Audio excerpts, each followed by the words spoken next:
सायंकाल के समय आप सबके साथ मिलकर प्रभु की महिमा करने के जो मौका दिया है उसके लिए प्रभु को धन्यवाद करता हूं।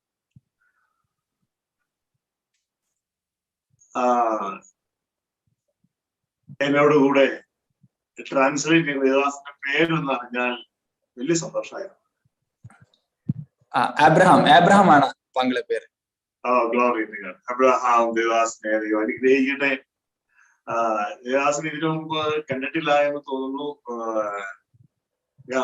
നോർമലി ഒരു വ്യത്യസ്തമായ രീതിയിലാണ് സുഹൃത്തുക്കളിലൂടെ ക്ലാസ് എടുക്കുന്നത്.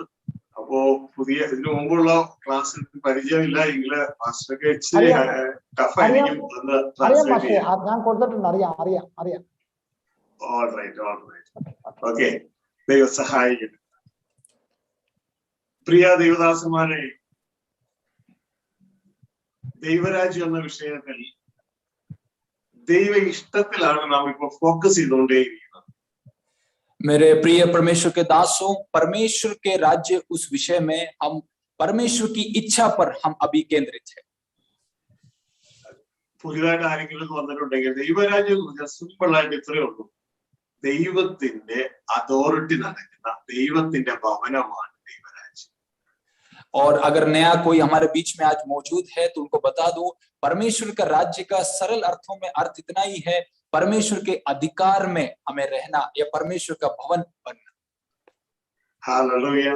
हालेलुया. നിങ്ങളുടെ പേര് അബ്രഹാം എന്നാണെങ്കിൽ അബ്രഹാത്തിന് ഒരു കുടുംബം ഉണ്ടെങ്കിൽ ആ അബ്രഹാത്തിന്റെ കുടുംബമാണ് അബ്രഹാത്തിന്റെ രാജ്യം. और अगर आपका नाम अब्राहम है तो अब्राहम का अगर कोई परिवार है तो वो परिवार ही अब्राहम का भवन और अब्राहम का राज्य है. അബ്രഹാത്തിന്റെ ഇഷ്ടം ആ വീട്ടിൽ നടക്കും. और अब्राहम അത് നടന്നില്ലെങ്കിൽ അത് അബ്രഹാത്തിന്റെ രാജ്യമല്ല. ആരുടെ ഇഷ്ടമാണോ നടക്കേണ്ടത് അവരുടെ രാജ്യം. और उस भवन में अब्राहम की इच्छा पूरी होगी, और अगर उस भवन में अब्राहम की इच्छा पूरी नहीं हो रही तो उसका मतलब वो अब्राहम का भवन या घर नहीं. എപ്പോഴാണ് ആദാവും പുറത്തുപോയത്? എപ്പോഴാണ് ആദാവും ഏദൻ തോട്ടത്തിൽ പുറത്തുപോയത്? और कब आदम और हव्वा एदन की बगीचा से बाहर गए?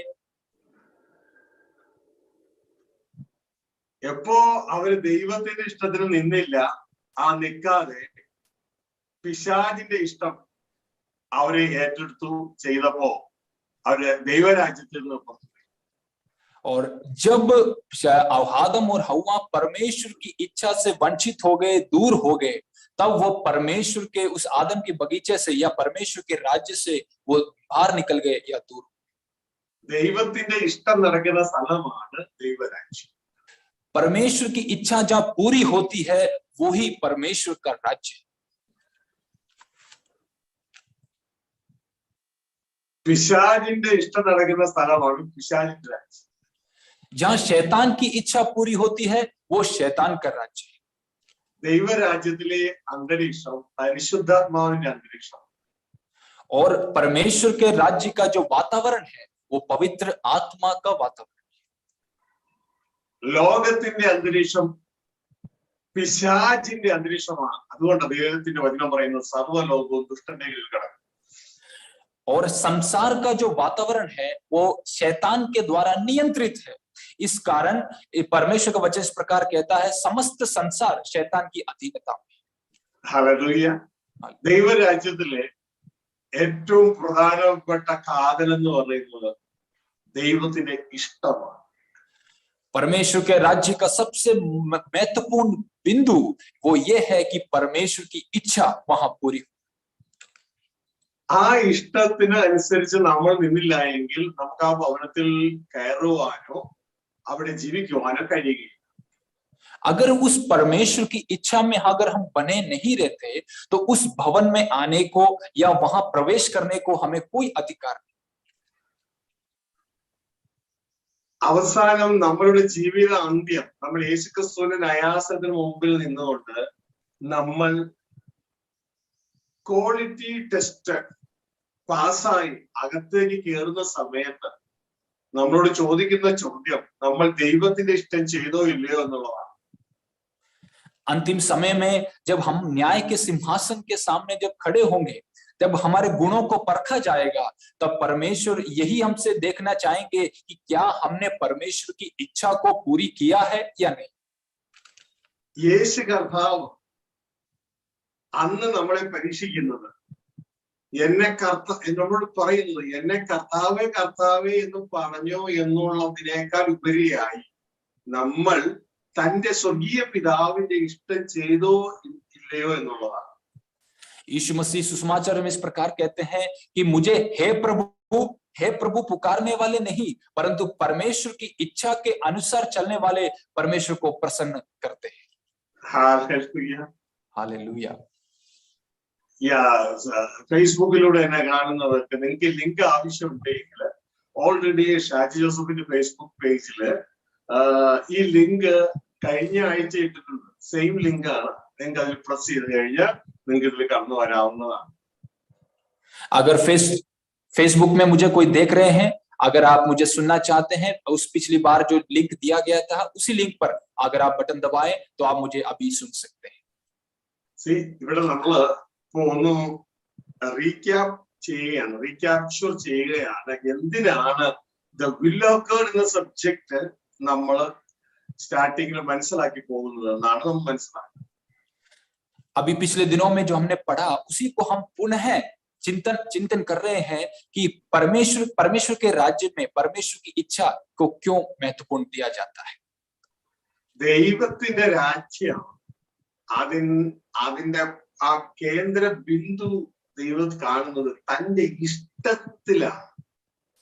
परमेश्वर की राज्य में का जो केंद्र जो बिंदु है या मूल जो बिंदु है वो परमेश्वर की इच्छा को है। ആ ദൈവത്തിന്റെ ഇഷ്ടമാണ് ദൈവം. और परमेश्वर की इच्छा ही परमेश्वर है. ദൈവത്തിന്റെ ഇഷ്ടമാണ് ദൈവരാജ്യം. അതിലാണ് കോൺസ്റ്റിറ്റ്യൂട്ട് ചെയ്തിരിക്കുന്നത്. परमेश्वर की इच्छा ही परमेश्वर का राज्य है. ഇവിടെ മത്തായി 7:21 യേശു കർത്താവ് നമ്മളോട് ചോദിക്കുന്നത് നീ ദൈവത്തിന്റെ ഇഷ്ടം ചെയ്തോ ഇല്ലയോ എന്നുള്ളതാണ്. मत्ती रचित सुसमाचार उसका 7वां अध्याय उसका 21वां वाक्य में परमेश्वर यही पूछ रहे हैं, क्या आपने परमेश्वर की इच्छा को पूरी किया या नहीं। ദൈവത്തിന്റെ ഇഷ്ടം ചെയ്തവരാണ് ദൈവരാജ്യത്തിൽ പ്രവേശിക്കുന്നത്.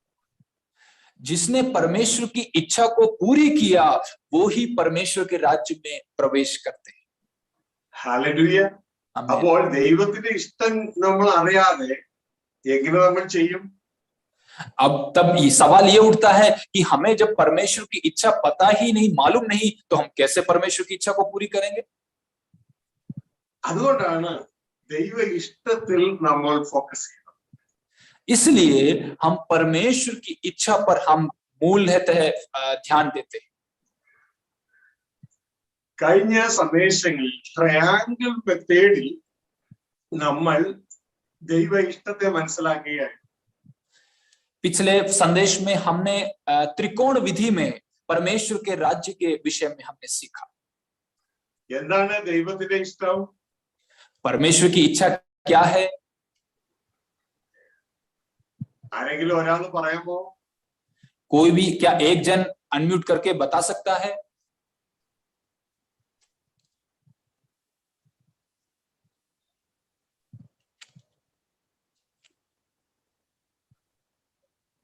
परमेश्वर की सुरेंद्र कुमार बोलो, പറഞ്ഞാട്ടെ. यीशु की आज्ञाओं को मानना है परमेश्वर की इच्छा. എന്താ പറഞ്ഞേ? മലയാളത്തിൽ പറഞ്ഞ എനിക്ക് മനസ്സിലായില്ല. യേശുവിന്റെ കൽപ്പനകൾ അനുസരിക്കുന്നതാണ് ദൈവരാജ്യം. ചോദിച്ച ചോദ്യം വേറെ, പറഞ്ഞ ഉത്തരം വേറെ. ഓക്കെ, എന്താണ് ശരി? മത്തായി 7:21 യേശു പറയുന്നു, എന്നോട് കർത്താവേ കർത്താവേ എന്ന് പറയുന്നവനല്ല, എന്റെ പിതാവിന്റെ ഇഷ്ടം ചെയ്യുന്നവനാണ് സ്വർഗരാജ്യത്തിൽ കടക്കുന്നത്. കർത്താവിനെ കുറിച്ചവർക്ക് കടക്കാൻ പറ്റിയില്ല. എന്താണ് ആ ദൈവത്തിന്റെ ഇഷ്ടം? मत्ती रचित सुसमाचार में हमने जो पढ़ा वहां हे प्रभु करने वाले परमेश्वर के राज्य में नहीं प्रवेश कर रहे, बल्कि परमेश्वर की इच्छा में प्रवेश को पूरी करने वाले ही परमेश्वर के राज्य के संतान है. इस प्रकार मत्ती रचित सुसमाचार में लिखा है. എന്താണ് ദൈവരാജ്യം? ദൈവത്തിന്റെ ഇഷ്ടം? तो अब सवाल ये उठता है, क्या है परमेश्वर की इच्छा?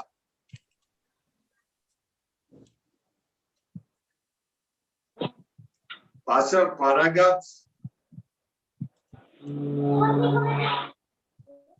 बोलो यार, आपको मालूम है ना? हेलो, परमेश्वर की इच्छा कि हम उसके भेड़ों को चराएं। चरवाहा। അബ്രഹാം എന്താ അദ്ദേഹം പറഞ്ഞേ? കർത്ത ദൈവത്തിന്റെ ഇതെന്ന് പറഞ്ഞാൽ നമ്മൾ ഷെപ്പേർഡിങ് ചെയ്യുക, അല്ലെങ്കിൽ ഇടിയ ശുശ്രൂഷ ചെയ്യാന്നാണ് അങ്കിൾ പറയുന്നത്. ഇരുന്നല്ലോ, ഇത്രയൊക്കെ പഠിപ്പിച്ചിട്ടും ദേവാസമാരെ മനസ്സിലാകുന്നില്ലയോ? ഓക്കെ സോജാനെ,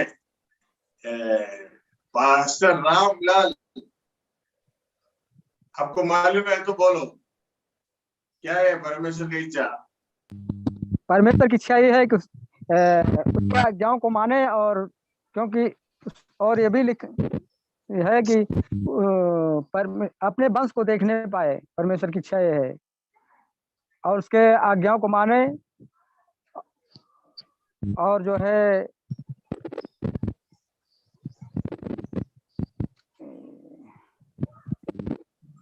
देखो, आप वो भूल नहीं जाओ।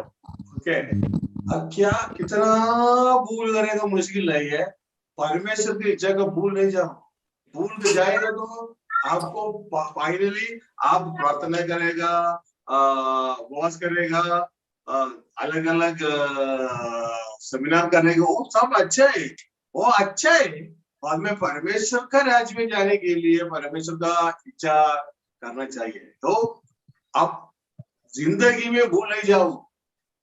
Open your Bible, read Isaiah 53:10।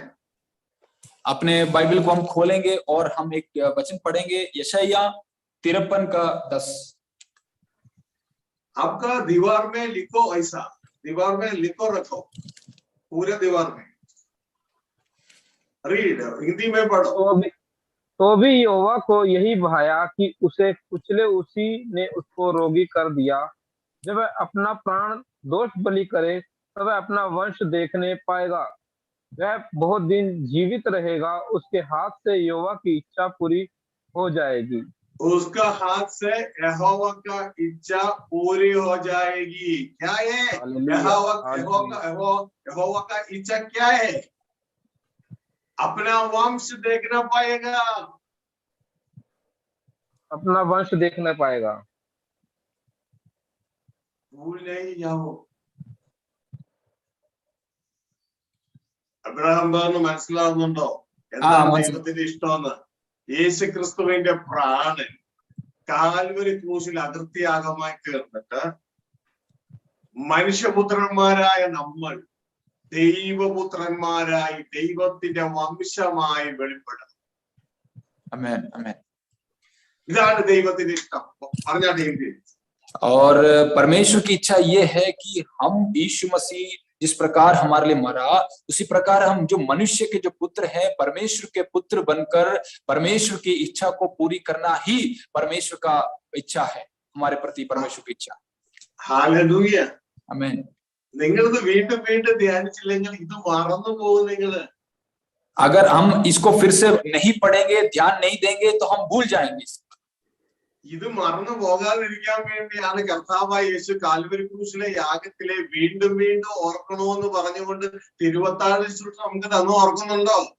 और हम जब प्रभु भोज की सेवकाई करते हैं, तब यीशु मसीह बार बार अपने आप के जो बलिदान को, यीशु मसीह के क्रूस के बलिदान को बार बार याद दिलाते हुए कहते हैं, तुम मेरे स्मरण के लिए ऐसा किया। എന്തിനാണത് പറഞ്ഞ നമ്മളെ ഏൽപ്പിക്കാനായിട്ട് ഇടയായത്? ആ കാൽവരി ക്രൂശിലെ യാഗത്തിലൂടെയാണ് ഇതാ മനുഷ്യപുത്രന്മാരായി ഒതുങ്ങിപ്പോയ നമ്മൾക്ക് ദൈവപുത്രന്മാരാകുവാനുള്ള ക്രമീകരണം, പുതിയ സൃഷ്ടികർമ്മം നടത്തിയത്. क्योंकि यीशु मसीह ने इस प्रकार इसलिए बोला था, क्योंकि यीशु मसीह के क्रूस के मृत्यु के द्वारा हमें मनुष्य के पुत्र से बढ़कर परमेश्वर के पुत्र बनने का जो अधिकार और गौरव हासिल हुआ, वो यीशु मसीह के क्रूस की मृत्यु के द्वारा। മനുഷ്യപുത്രന്മാർ മരണത്തിന്റെ കീഴിലുള്ളവരാണ്, ദൈവപുത്രന്മാർ മരണത്തിന് മുകളിലുള്ളവരാണ്. मनुष्य के पुत्र जो है मृत्यु के नीचे आने वाले, मृत्यु के अंदर आने वाले लोग हैं, लेकिन जो परमेश्वर के पुत्र है मृत्यु के ऊपर ऊपर आने वाले लोग। ഹല്ലേലൂയ. അതുകൊണ്ട് എന്റെ ദൈവദാസന്മാരെ, അറ്റ്ലീസ്റ്റ് നിങ്ങൾ ഇതൊന്ന് മനസ്സിലാക്കുക, എന്താണ് ദൈവത്തിന്റെ ഇഷ്ടം. इसलिए मेरे प्रिय परमेश्वर के दासों, कृपया करके इन वचन को समझें कि परमेश्वर की इच्छा हमारे प्रति क्या है। ഹല്ലേലൂയ. നിങ്ങൾ ഇത് അറിഞ്ഞില്ല എങ്കിൽ നിങ്ങൾ സുവിശേഷം പറയുന്ന ജനം എങ്ങനെ അറിയും? अगर हम इसको समझ नहीं पाएंगे तो हम जिन लोगों को सुसमाचार सुनाते हैं वो कैसे इन बातों को समझें। ദൈവത്തിന്റെ ഇഷ്ടം ദൈവത്തിന് കുഞ്ഞുങ്ങളെ കാണണം, ദൈവത്തിന്റെ വംശത്തെ കാണണം. अपना वंश देखना पाएगा. परमेश्वर की इच्छा ये है कि परमेश्वर अपने वंश को, परमेश्वर अपने पुत्रों को हमारे द्वारा देख सके। ഹല്ലേലൂയ. ഇതുകൊണ്ടാണ് വെളിപ്പാട് പുസ്തകം 21:7 ബൈബിൾ അവസാനിക്കുമ്പോൾ ഇങ്ങനെ പറയുന്നത്, ജയിക്കുന്നവൻ ദൈവത്തിന്റെ മകൻ. और इसलिए प्रकाशित वाक्य 21 का 7वां में इस प्रकार लिखा है, जो जयवंत है वो परमेश्वर को प्रिय है। ഹല്ലേലൂയ. आमीन। അപ്പോ ഇത് നിങ്ങൾ മറക്കരുത്. നിങ്ങൾ എന്ത് ചെയ്യണമെന്ന് അറിയാമോ? ഇതാ നിങ്ങളുടെ റൂമില് ബോർഡ് ഉണ്ടെങ്കിൽ, നോട്ടീസ് ബോർഡ് ഉണ്ടെങ്കിൽ നോട്ടീസ് ബോർഡിൽ ഇത് ഈ വചനം എഴുതിയിട്ടുണ്ട്, ഏശയ്യാ 53:10. അതുപോലെ തന്നെ പേജിൽ നോട്ടീസ് ബോർഡ് ഇല്ലെങ്കിൽ ഒരു പേപ്പർ വാങ്ങിച്ചിട്ട് പേപ്പറിൽ എഴുതി തൂക്കിയിടണം. എന്നിട്ട് നിങ്ങൾ ദിവസം ഇത് കാണണം, വായിക്കണം. और इसलिए परमेश्वर का दास इस प्रकार बोल रहे हैं कि हम इन वचनों को ना भूलें, परंतु हमारे कमरों में एक नोटिस बोर्ड पे इन वचनों को लिखे, यशायाह 53:10, और इस प्रकार वचन लिखे। या फिर आपके पास नोटिस बोर्ड नहीं है तो पेपर लेकर उसको चिपकाने कर दीवारों में हमेशा लगा के रखे, ताकि हम जब भी उसको देखें हम उसको स्मरण कर सकें। തയ്യാറാണോ? क्या आप ऐसा करेंगे? ഇത് മറക്കരുത്. ബാക്കി നിങ്ങൾ എന്തും മറന്നാലും ഇത് മറക്കരുത്. आप सब कुछ भूल जाएं, लेकिन इस वाक्य को या इस बात को आप ना भूलें। ഹല്ലേലൂയ. നിങ്ങളൊരു യാത്ര പോവാണ്, വേറെ രാജ്യത്തേക്ക് യാത്ര പോവാണ്. നിങ്ങൾ എന്തും മറന്നു. അതായത് നിങ്ങൾ വെള്ളം എടുക്കാൻ മറന്നു, നിങ്ങള് ഭക്ഷണം കഴിക്കാൻ എടുക്കാൻ മറന്നുപോയി, ഒരു 2 ഉടുപ്പ് എടുക്കാൻ മറന്നുപോയി. പക്ഷെ പാസ്പോർട്ട് എടുക്കാൻ മറന്നുപോയാൽ പോകാൻ പറ്റുമോ? हालेलुया। मान लीजिए आप एक देश से दूसरे देश में यात्रा करने के लिए जा रहे हैं, लेकिन आप अगर खाना आप साथ में लेना भूल जाते हैं तो चलेगा, पानी अगर लेना भूल जाते हैं तो भी चलेगा, लेकिन क्या अगर आप पासपोर्ट ही लेना भूल जाएंगे तो क्या ये काफी होगा कि आप दूसरे राज्य में जा पाएंगे? फिर ക്രിസ്ത്യാനികളെന്ന് പറഞ്ഞ എന്റെ സഹോദരന്മാര് നല്ലൊരു പങ്ക് ഇതുപോലെയാ. സ്വർഗരാജ്യത്തേക്ക് ഇറങ്ങെങ്കിൽ ദൈവം ചെയ്യണം. ഇവരെ എല്ലാം എടുത്തോണ്ട് പോയി, അവർ ഉപവാസ പ്രാർത്ഥന എടുത്തോണ്ട് പോയി, പ്രാർത്ഥന എടുത്തോണ്ട് പോയി, യേശുവിനെ കർത്താവെന്ന് വിളിക്കുന്ന എടുത്തോണ്ട് പോയി, എല്ലാം എടുത്തോണ്ട് പോയി. അവിടെ ചെന്നപ്പോ യേശു പറയാണ്, എന്റെ ദൈവേഷ്ടം എന്ന് ചോദിച്ചപ്പോ അവരെല്ലാം ദൈവേഷ്ടം ചെയ്ത് കൊടുക്കാനില്ല, പറയാനില്ല, അവരെ പുറത്തു. इसलिए परमेश्वर के दासों, इसी प्रकार हमारा आत्मिक जीवन भी है। हम कलीसिया में जाते हैं, हम उपवास प्रार्थना में शामिल होते हैं, हम प्रार्थना करते हैं, लेकिन परमेश्वर की इच्छा को करना भूल जाते हैं। और इसलिए हम जब प्रभु के पास जाएंगे, प्रभु हमसे पूछेंगे क्या आपने मेरी इच्छा को पूरी किया, तब हम वहां कुछ जवाब नहीं दे पाएंगे। ഹല്ലേലൂയ. അവിടെ പറയുന്ന ഒരു കാര്യം അവരോട് എല്ലാവരോടും ചേർത്ത് പറയണം, അതോടെ പ്രവർത്തിക്കുന്നവര് എന്നെ.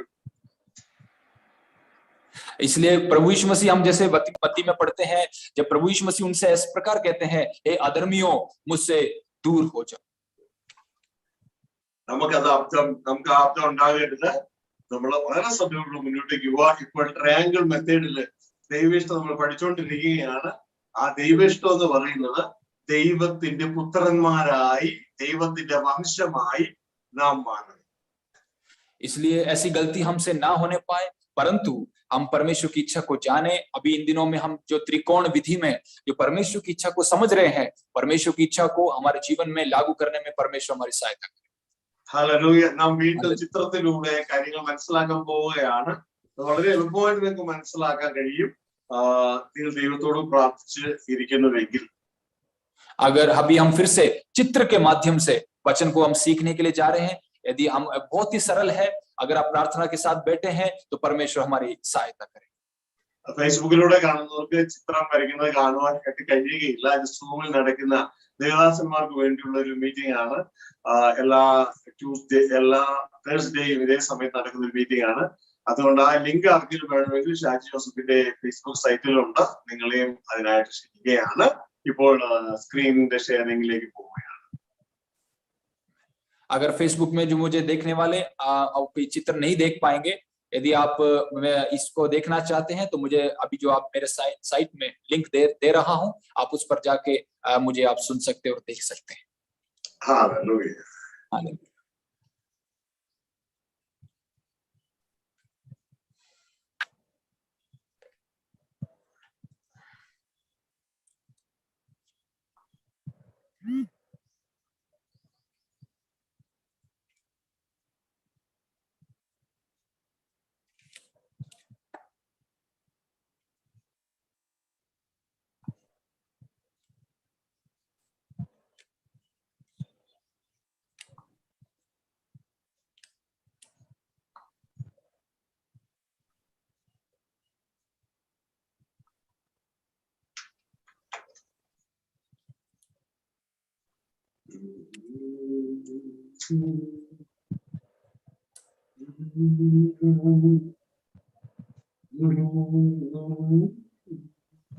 सर जी आप लोगों की आवाज नहीं आ रही है।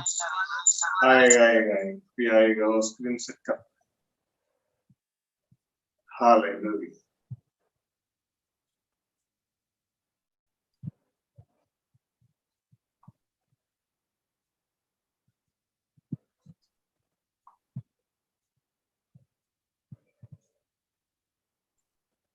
Glory. Hallelujah. Thank you Jesus. Last week हम क्या पढ़ा आपको कोई आदमी को मालूम है? हम लास्ट वीक എന്താ പഠിച്ചത് ഓർമ്മയുണ്ടോ? प्रिय भाई आप हमने पिछले सप्ताह में क्या पढ़ा था, क्या आपको याद है?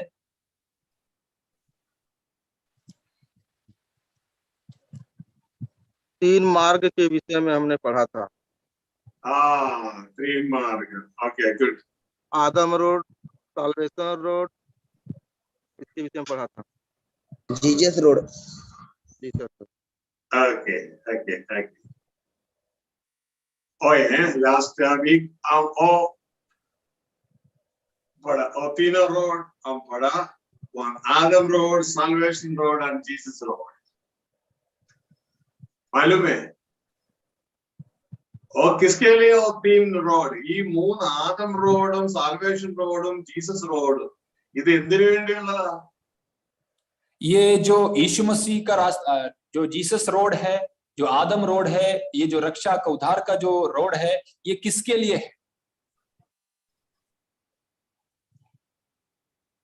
ദൈവ ഇഷ്ടം നമ്മൾ നടത്തിയെടുക്കാനുള്ള റോഡാണ്.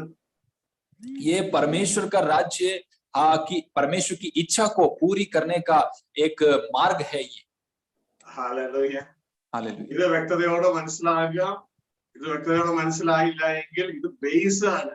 ABCDEFG പഠിച്ചില്ല എങ്കിൽ ഇംഗ്ലീഷ് വാക്കുകൾ കൂട്ടി വായിക്കാൻ പറ്റില്ല. ഇത് അതുപോലെ ABCD ആണ്. जैसा कि हम जानते हैं अंग्रेजी भाषा के जो अक्षर हैं ABCD, अगर हम उसको अच्छे से नहीं सीखे तो अक्षरों को मिला के हम नहीं सीख पाएंगे। उसी प्रकार परमेश्वर के राज्य का ABCD है ये, तो हमें अगर ये जब सीखेंगे तो ही हम परमेश्वर की इच्छा को और राज्य को हम समझ पाएंगे। हालेलुया। प्रिय സഹോദരങ്ങളെ, ഇതാ നമ്മൾ സ്റ്റാർട്ട് ചെയ്ത ആ പോയിന്റുകള് ഒറ്റ പോയിന്റ് സ്ക്രീനിലുള്ളൂ. വെളിപ്പാട് പുസ്തകം 21 6 7।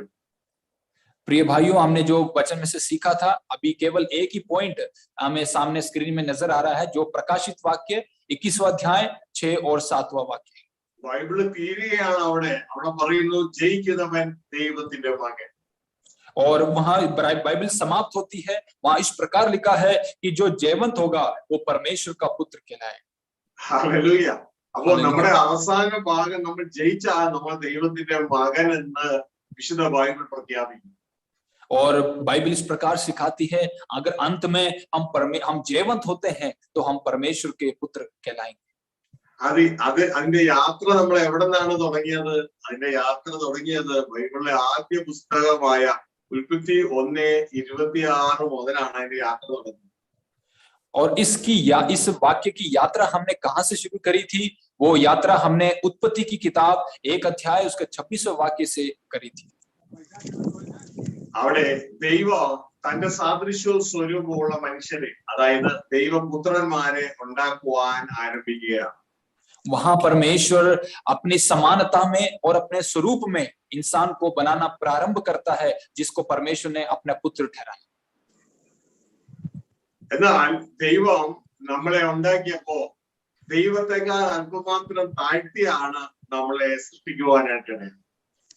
और हम जानते हैं परमेश्वर से केवल कुछ ही कम हमें नीचा प्रभु ने हमें बनाया है. ദൈവം ആത്മാവിന്റെ ലെവലാണ്. ദൈവം നമ്മളെ സൃഷ്ടിച്ചതും ആത്മാവിന്റെ ലെവൽ തന്നെയാണ്. പക്ഷെ ഒരല്പം താഴെ ദേഹിയിലാണ് നമ്മൾ നിർത്തിയത്. और परमेश्वर आत्मा है और परमेश्वर ने हमें जब सृष्टि किया आत्मा से थोड़ा सा नीचे, जो कि प्राण के उस लेवल पर हमें परमेश्वर ने बनाया है. പിന്നെ ദൈവം നമ്മുടെ മുമ്പിൽ ഒരു ടെസ്റ്റ് ആണ്, ഒരു പരീക്ഷയാണ് വെച്ചത്. ആ പരീക്ഷയിൽ നമ്മൾ ദൈവത്തെ അനുസരിച്ച് ജയിച്ചാൽ നമ്മൾ ആത്മാവിന്റെ ലെവലിലേക്ക് ഉയരുവാൻ, ആ ദൈവത്തിന്റെ അതേ ലെവലിലേക്ക് ഉയരുവാൻ ദൈവം നമ്മളെ അടയാം, അതേ ക്ലാസ്സിലേക്ക് ഉയരും. परमेश्वर ने हमारे सामने एक परीक्षा रखा है और अगर हम उस परीक्षा में उत्तीर्ण होते हैं तो हम भी परमेश्वर के समान उस आत्मा के उस लेवल में भागीदार हो जाएंगे. आने के लिए परमेश्वर हमें मदद करेगा. ചിലർ ചിന്തിക്കും, ഓ അങ്ങനെയൊക്കെ ഒരു പരീക്ഷ വെച്ചിട്ട് ഇനി ഞങ്ങൾക്ക് ഒരു അതിനേക്കാൾ വലിയ പൊസിഷൻ തരുമെന്ന് എന്താണ് കഴിവ്? हम में से कई लोग इस प्रकार सोचते हैं कि अब एक परीक्षा को और फेस करके हमको इसका क्या भरोसा है कि परमेश्वर हमें और ऊंचा उठाए. നിങ്ങൾക്ക് അറിയാമോ, ഏതൻ തോട്ടത്തിൽ ഒരു വൃക്ഷത്തിന്റെ ഫലം ഇതുവരെയും മനുഷ്യന് തിന്നാൻ കൊടുത്തിട്ടില്ല. അത് കൊടുക്കുന്നത് ജയിക്കുന്നവർക്ക് മാത്രം. क्या आप जानते हैं कि एदन की बगीचा में जो जीवन का वृक्ष का फल जो है किसी को प्रभु ने नहीं दिया है, वो केवल जयवंत होने वाले को, जीतने वाले के लिए परमेश्वर ने रखा. അതേ വൃക്ഷത്തിന്റെ പേരെന്താ? क्या उस वृक्ष का नाम क्या है?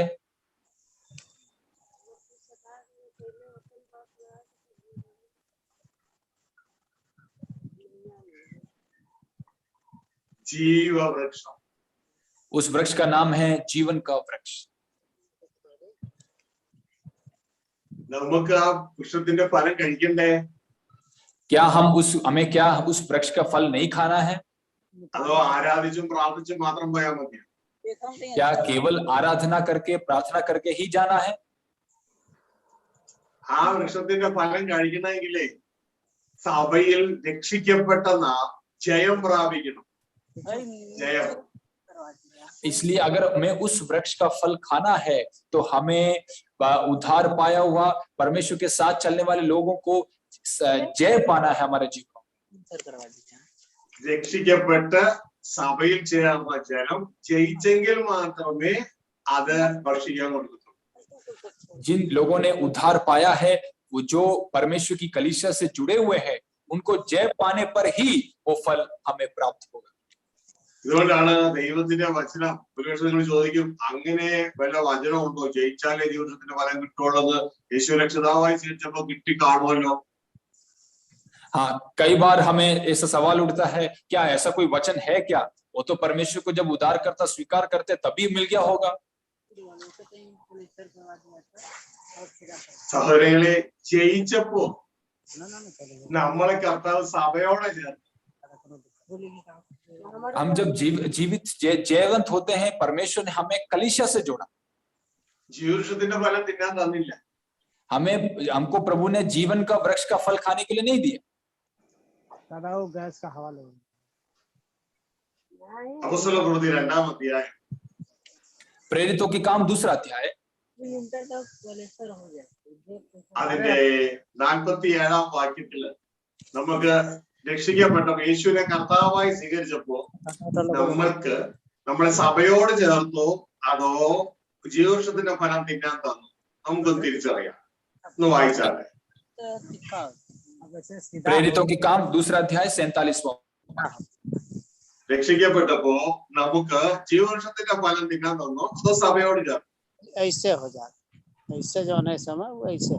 और परमेश्वर की स्तुति करते थे और सब लोग उनसे प्रसन्न थे और जो उद्धार पाते थे उनको प्रभु प्रतिदिन उनमें मिला देता था।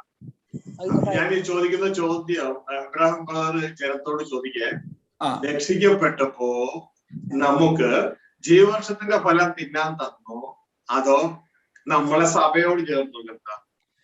तो परमेश्वर के दास इस प्रकार पूछ रहे हैं, जब हमने उद्धार पाया, जीवंत हुए, तो क्या परमेश्वर ने हमें कलीसिया से जोड़ा या परमेश्वर ने जीवन के वृक्ष के फल में से हमें खिलाया? क्या किया?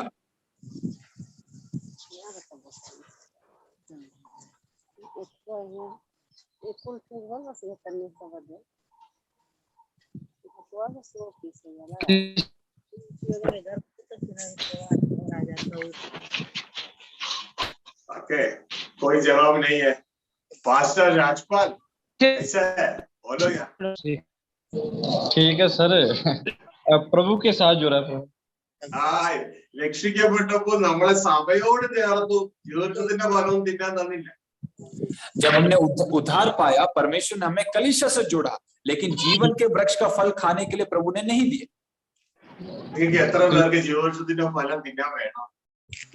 आप में से कितने लोग चाहते हैं कि जीवन का वृक्ष का फल आप खाएं? एक आदमी को चाहिए, खाली एक आदमी को चाहिए। सब चाहिए, सबको चाहिए, सबको चाहिए। ओके, हाँ जी, सबको चाहिए। और हम कलीसिया में आया, हम आराधना करता है, प्रार्थना करता है, स्तुति करता है, वो सब अच्छा है। जीवन का फल हमको मिलने तो हम विक्ट्री करना चाहिए। हिंदी में उन्होंने बताया। ओके, अगर हम सभा में आकर हमें प्रार्थना करना, स्तुति करना, आराधना करना सब अच्छी बात है, लेकिन अगर हमें जीवन के वृक्ष का फल खाना है तो हमें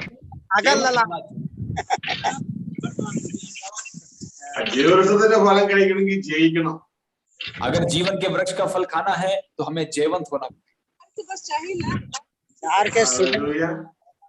വെളിപ്പാട് പുസ്തകം 2:7 പറയുന്നത് സഭയിൽ ചേർന്ന വ്യക്തിത്വങ്ങളോട് പറയുകയാണ്, എഫെസോസിലെ സഭയോട് ജനത്തോട് പറയുകയാണ്, ജയിക്കുന്നവൻ ജീവവൃക്ഷത്തിന്റെ ഫലം തിന്നും। इसलिए प्रकाशित वाक्य में इस प्रकार लिख रहे हैं कि जो होगा वो जीवन के वृक्ष का फल खाए। രക്ഷിക്കപ്പെട്ടപ്പോ സഭയോട് ചേർത്തു, സഭയിലായി, ജയിച്ച ജീവവൃക്ഷത്തിന്റെ ഫലം തിന്നാൻ।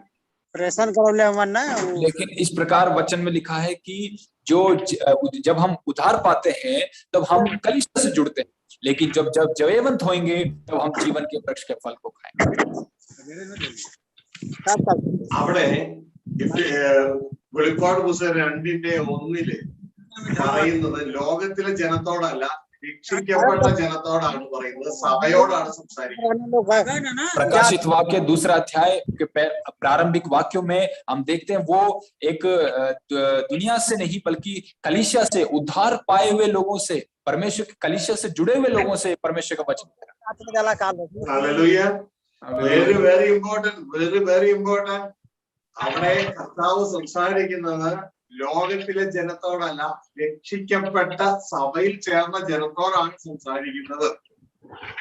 बहुत ही महत्वपूर्ण बात यहाँ ये है कि ये दुनिया के लोगों से परमेश्वर नहीं कह रहा है। प्रकाशित वाक्य 2 अध्याय में ये उद्धार पाए हुए परमेश्वर की कलीसिया से जुड़े हुए लोगों से परमेश्वर बात कर रहा है। Hallelujah, hallelujah. ഇനി അവിടെ നിന്ന്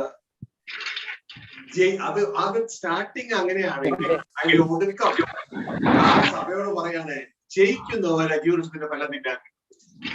उसका शुरू में इस प्रकार बात करने के बाद उसके अंत में इस प्रकार लिखा है कि जो जय पाए मैं उसको जीवन के वृक्ष का फल खाने को दूंगा। നമുക്ക് ആ രണ്ട് വാക്യം ഒന്ന് വായിക്കാം। उन दोनों वाक्यों को हम एक बार पढ़ेंगे।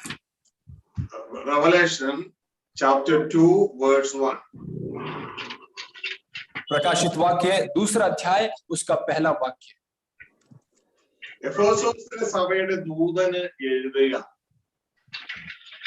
इफिसुस की कलीसिया के दूत को ये लिख. അപ്പോ ഇവര് ഈ സഭയിലുള്ള വ്യക്തിത്വങ്ങൾ രക്ഷിക്കപ്പെട്ടവരാണ്, ലോകമക്കളാണ്. आप ये समझ सकते हैं कि इस सभा के लोग क्या ये उद्धार पाए हुए लोग हैं या दुनिया के लोग?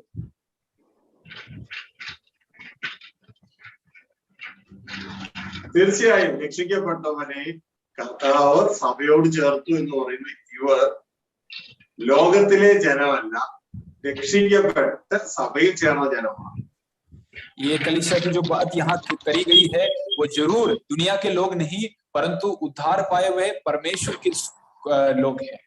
അപ്പൊ രക്ഷിക്കപ്പെട്ട ആർക്കെങ്കിലും ജീവവൃക്ഷത്തിന്റെ ഫലം തിന്നാൻ കിട്ടിയോ? क्या उद्धार पाए हुए किसी को जीवन वृक्ष का फल मिला? ദൈവത്തിന്റെ വചനം പറയുന്നു അവർക്ക് ജീവവൃക്ഷത്തിന്റെ ഫലം തിന്നാൻ കിട്ടും. എപ്പോ? സഭയിൽ ചേർന്ന് അവർ ജയം പ്രാപിക്കും. जब कलीसिया के लोगों से प्रभु इस प्रकार कहता है इन उद्धार पाए हुए लोगों को परमेश्वर जीवन के वृक्ष का फल मिलेगा, लेकिन जब उद्धार पाएंगे तब नहीं, जब वो जय पाएंगे तब. എങ്ങനെ തിരിച്ചറിയാം? അതിന്റെ അവസാന ഭാഗം വായിച്ചാൽ അറിയാം. അവരോട് അവസാനം പറയാണ്, അതിന്റെ 2:7 പറയുകയാണ്, ഞാൻ രക്ഷിക്കപ്പെടുന്നവർക്കല്ല, രക്ഷിക്കപ്പെട്ട് ജയം പ്രാപിക്കുന്നവർക്ക് ജീവിതത്തിന്റെ ഫലം തിന്നാൻ. और हम इस प्रकार वहां दूसरा अध्याय उसका 7वां वाक्य में इस प्रकार पढ़ते हैं कि जो उद्धार पाए को लिए नहीं परंतु जो जय पाए मैं उसे जीवन के पेड़ में से जो परमेश्वर के स्वर्गलोक में है फल खाने को. ജയിക്കുന്നവന് ഞാൻ ദൈവത്തിന്റെ പർദീസായുള്ള ജീവവൃക്ഷത്തിന്റെ ഫലം തിന്മാൻ കൊടുക്കും. जो जय पाए मैं उसे जीवन के पेड़ में से जो परमेश्वर के स्वर्गलोक में है फल खाने को. ഹല്ലേലൂയ. हालेलुया. ജയിക്കണമെന്ന് ഇന്ന് വരെയും ചിന്തിച്ചിട്ടുണ്ടോ? क्या आपने कभी सोचा है कि हमें जयवंत होना है, हमें जीतना है?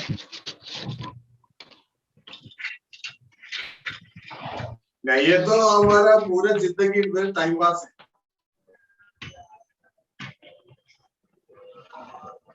देखो वो अच्छा तरह पढ़ो. कभी हम നമ്മൾ എപ്പോൾ യേശുവിനെ രക്ഷകനായി സ്വീകരിച്ചു അപ്പോൾ കർത്താവ് നമ്മളെ സഭയോട് ചേർത്തു. ജീവവൃക്ഷത്തിന്റെ ഫലം തിന്നാൻ തന്നില്ല, പക്ഷെ സഭയിൽ നാം യേശുവിനോട് പഠിച്ച് ജയിച്ച് ഒരു ദൈവോത്തരനായിട്ട് നാം വിളങ്ങുന്നുവെങ്കിൽ ജയിക്കുന്നവന് ജീവവൃക്ഷത്തിന്റെ ഫലം തിന്നാൻ. और हम यहाँ इस प्रकार पढ़ते हैं, जब यीशु इस प्रकार यहाँ कह रहे हैं, जब हम यीशु को उद्धारकर्ता के रूप में स्वीकार करते हैं तब हम जीवन का वृक्ष का फल हम नहीं खाते. परमेश्वर यीशु हमें कलीसिया से जोड़ता है, परंतु जब हम परमेश्वर यीशु के साथ चलकर हम अंतिम समय में जब हम जय पाते हैं तब यीशु हमें जीवन के वृक्ष में फल में से खाने को देते हैं. ദൈവപുത്രന്മാരായി നാം ജയം പ്രാപിക്കണം. हम परमेश्वर के पुत्र बनकर हमें जयवंत होना है.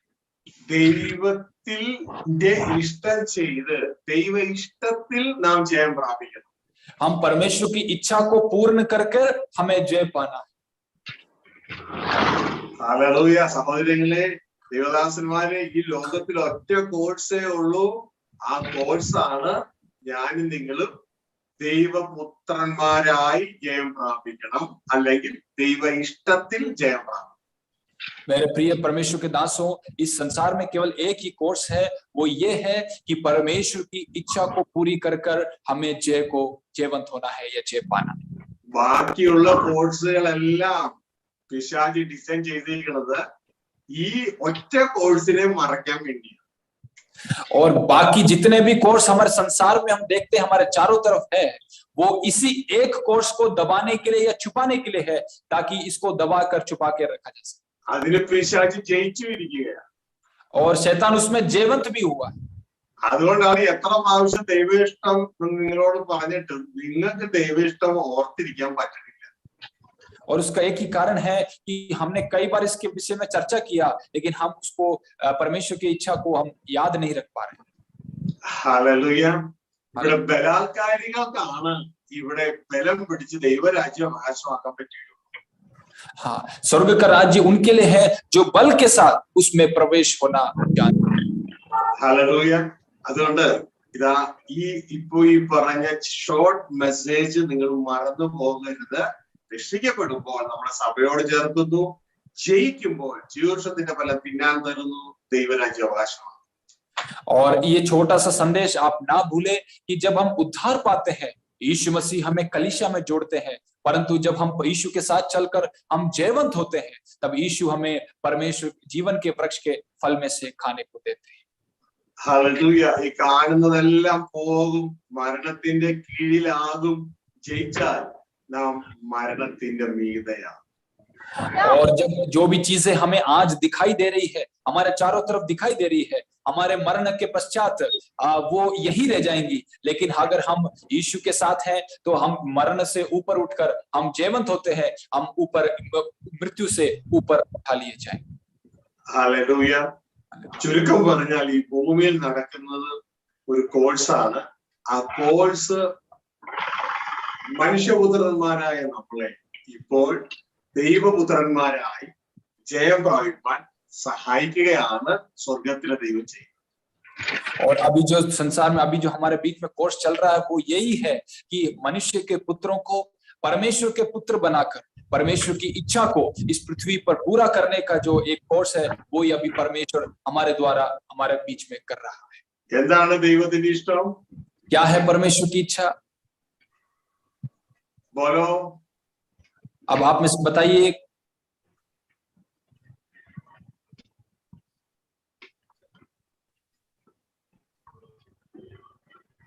എന്താ ദൈവത്തിന്റെ ഇഷ്ടം? आप में से कोई बता सकता है परमेश्वर की इच्छा क्या है? परमेश्वर की इच्छा है अपने वंश को देखने पाए। अच्छा है. अच्छा, और आप कोई आदमी नहीं भूल जाओ. Okay, it's very important. अपना वंश को, अपना बच्चे को देखना चाहिए और परमेश्वर का इच्छा. ओके, और सबसे इम्पोर्टेंट बात हो है. ओके, बाकी पूरा उसका नीचे नीचे नीचे ओके, नहीं भूल जाओ. Okay, now we are going. നമ്മളിപ്പോ കൂടുതലായിട്ട് അതിനെക്കുറിച്ച് ചിത്രത്തിലൂടെ പഠിക്കുകയാണ്. അത് നിങ്ങൾ മറന്നു പോകരുത്. നിങ്ങൾ നന്നായി പഠിച്ചെങ്കിൽ മാത്രമേ എനിക്ക് അതിവേഗ ക്ലാസ് മുന്നോട്ട് കൊണ്ടുപോകാൻ കഴിയൂ. और अभी हम आगे की ओर पढ़ने जा रहे हैं, सीखने जा रहे हैं, लेकिन अभी हम जब अगर ध्यान से पढ़ेंगे तभी हम आगे के विषयों पर हम गहराई से चिंतन कर पाएंगे। ഹല്ലേലൂയ. നമ്മൾ 3 റോഡിന്റെ ഭാഗത്തേക്ക് വരികയാണ്, 3 റോഡിന്റെ ഭാഗത്തേക്ക് വരികയാണ്. हम वापस उस रोड के उस चिंतन की ओर वापस आते हैं।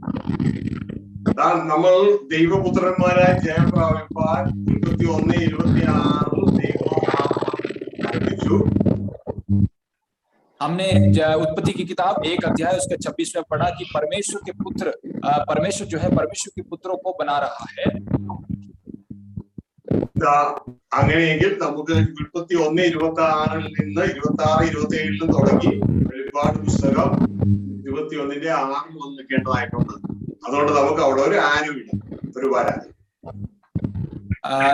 यहाँ उत्पत्ति से चालू कर हमारी जो समाप्ति है, जहाँ परमेश्वर चाहता है प्रकाशित वाक्य 21वां अध्याय 6 और 7 वाक्य तक जो है परमेश्वर के पुत्रों की जो सृष्टि में परमेश्वर इतना बड़ा काम कर रहा है, इसलिए हम वहाँ एक डंडा खींच रहे हैं. നമ്മള് അവിടെ നടന്ന് ഇവിടെ നിന്ന് യാത്ര ചെയ്ത് ഈ കിരീടം എന്ന ലക്ഷ്യത്തിലേക്ക്, ജയിക്കുന്നവർ അവകാശമാക്കുന്ന ലക്ഷ്യത്തിലേക്ക് എത്തേണ്ടതായിട്ടുണ്ട്. हमें उत्पत्ति की किताब 1 अध्याय 26 से लेकर यात्रा करते हुए हम प्रकाशित वाक्य 21 का 6 और 7 तक पहुंचना है, जहां मुकुट दिखाया गया है. उस मुकुट तक ये जीवन यात्रा है और हमें उस मुकुट तक पहुंचना है और पहुंच को प्राप्त करना है. ഇത് നമ്മള് യാത്ര ആരംഭിച്ചുവെങ്കിലും ഇവിടെ പിശാച് ആദ്യത്തെ പാപത്തിൽ കുടുക്കി ഇവിടെ യാത്ര അവസാനിപ്പിച്ചു.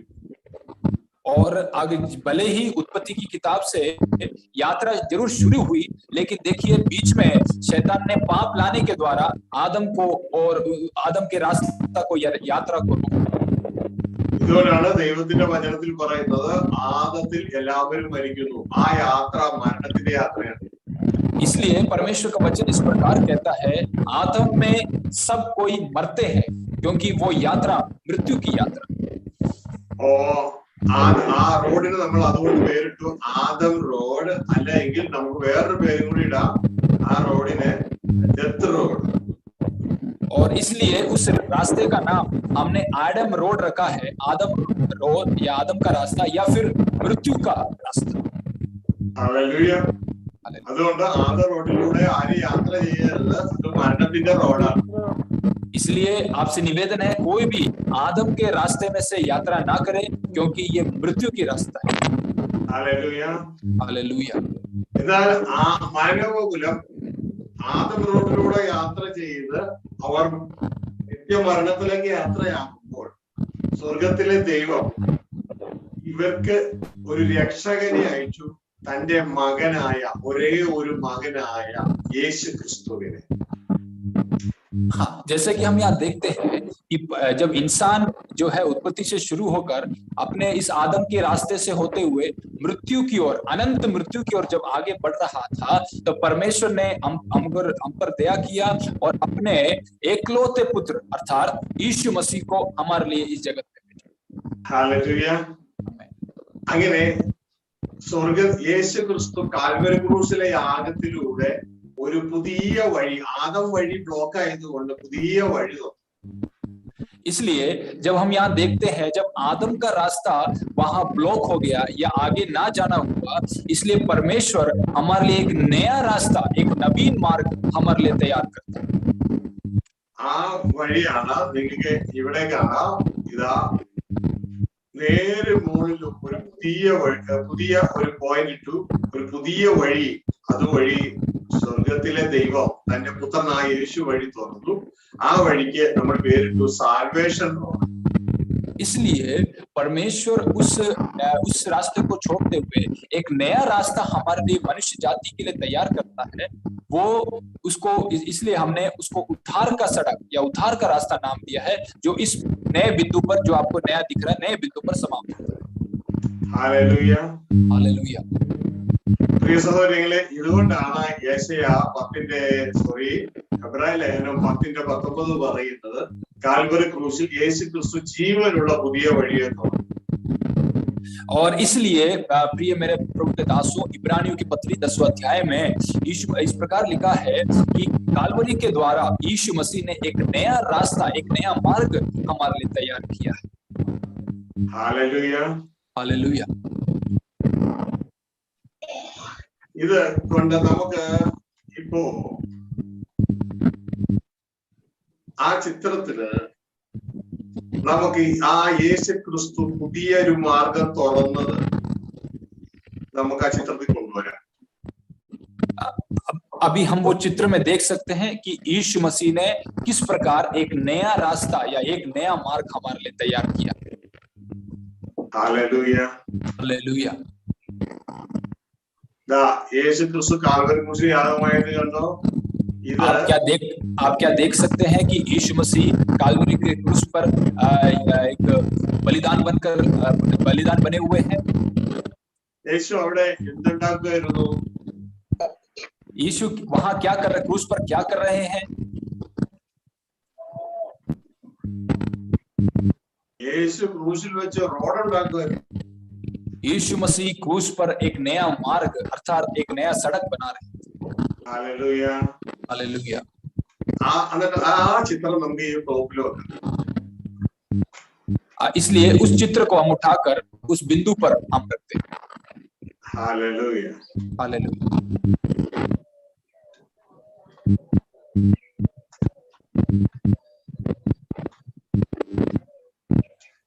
ഹിന്ദിയിലൊന്ന് വായിച്ചു കഴിഞ്ഞാൽ വളരെ ഉപകാരമായിരിക്കുമല്ലോ. നമുക്ക് നമ്മളുടെ റോഡ് ഉണ്ടാക്കുന്ന ആളുകള് ശരീരത്തിന്റെ പുറത്ത് ടാറിട്ട റോഡല്ലേ ഉണ്ടാക്കണേ. യേശു ക്രിസ്തു ഒരു അദൃശ്യമായ റോഡാണ്। हालेलुया। जब हम अपने घर के बाहर जब देखते हैं सड़क बनाया हुआ देखते हैं, जो टार बनाया हुआ या कोयला के द्वारा बनाया हुआ सड़क को हम देखते हैं, लेकिन जो यीशु मसीह ने जो हमारे लिए जो सड़क बनाया, मार्ग बनाया, वो अदृश्य मार्ग था जो दिखाई नहीं पड़ा। हालेलुया। ഇവിടെ നമുക്ക് വായിക്കാം ഹെബ്രായ ലേഖനം 10:19 വായിച്ച്. आइए हम एक वाक्य पढ़े, इब्रानियों की पत्री उसका 10वां अध्याय उसका 19वां वाक्य। इसलिए हे भाइयों, जब हमें यीशु के लहू के द्वारा उस नए और जीवित मार्ग से पवित्र स्थान में प्रवेश करने का नए मार्ग ജീവനുള്ള പുതിയ വഴി യേശു ക്രിസ്തു കാൽവരി ക്രൂശിലൂടെ തുറന്നു, തന്റെ ദേഹമെന്ന തിരശ്ശീലിലൂടെ തുറന്നു. यीशु मसीह ने अपने देह रूपी बलिदान के द्वारा हमारे लिए एक नया और जीवित मार्ग मनुष्य जाति के लिए तैयार किया। ഇത്രയും മനസ്സിലായല്ലോ നിങ്ങൾക്ക്? आपको इतना समझ में आया? मैं विश्वास करता हूँ। ഇനി ദൈവത്തിന്റെ വചനം പറയാം.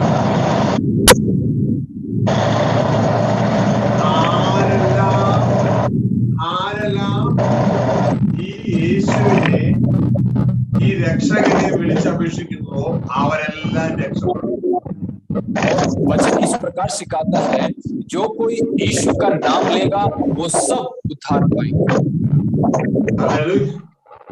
നമ്മള് റോഡ് മാറി ചവിട്ടാണ്, റോഡ് മാറി യാത്ര ചെയ്യാൻ പോവാണ്. इसलिए हम रोड को हटाए बिना हम यात्रा करने जा रहे हैं। ആദം റോട്ടിൽ നിന്ന് മാറി ഇതാ യേശു മൂലമുള്ള സാൽവേഷൻ റൂട്ടിലേക്ക് കയറുകയാണ്.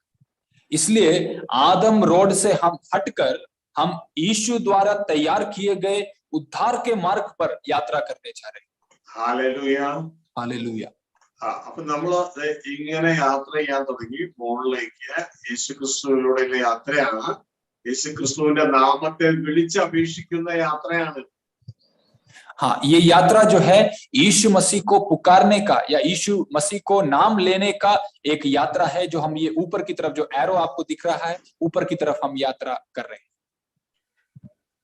ഈ യാത്ര പെട്ടെന്ന് കഴിയും. ये यात्रा जल्दी समाप्त हो जाती है। ഈ യാത്ര ഇതിൽ ആരും മരിച്ചിട്ടില്ല കേട്ടോ. ഓക്കെ, മരിച്ചിട്ട് കഴിഞ്ഞാൽ നമുക്ക് മുന്നോട്ടേക്ക് കൊണ്ടുപോകാൻ പറ്റത്തില്ല.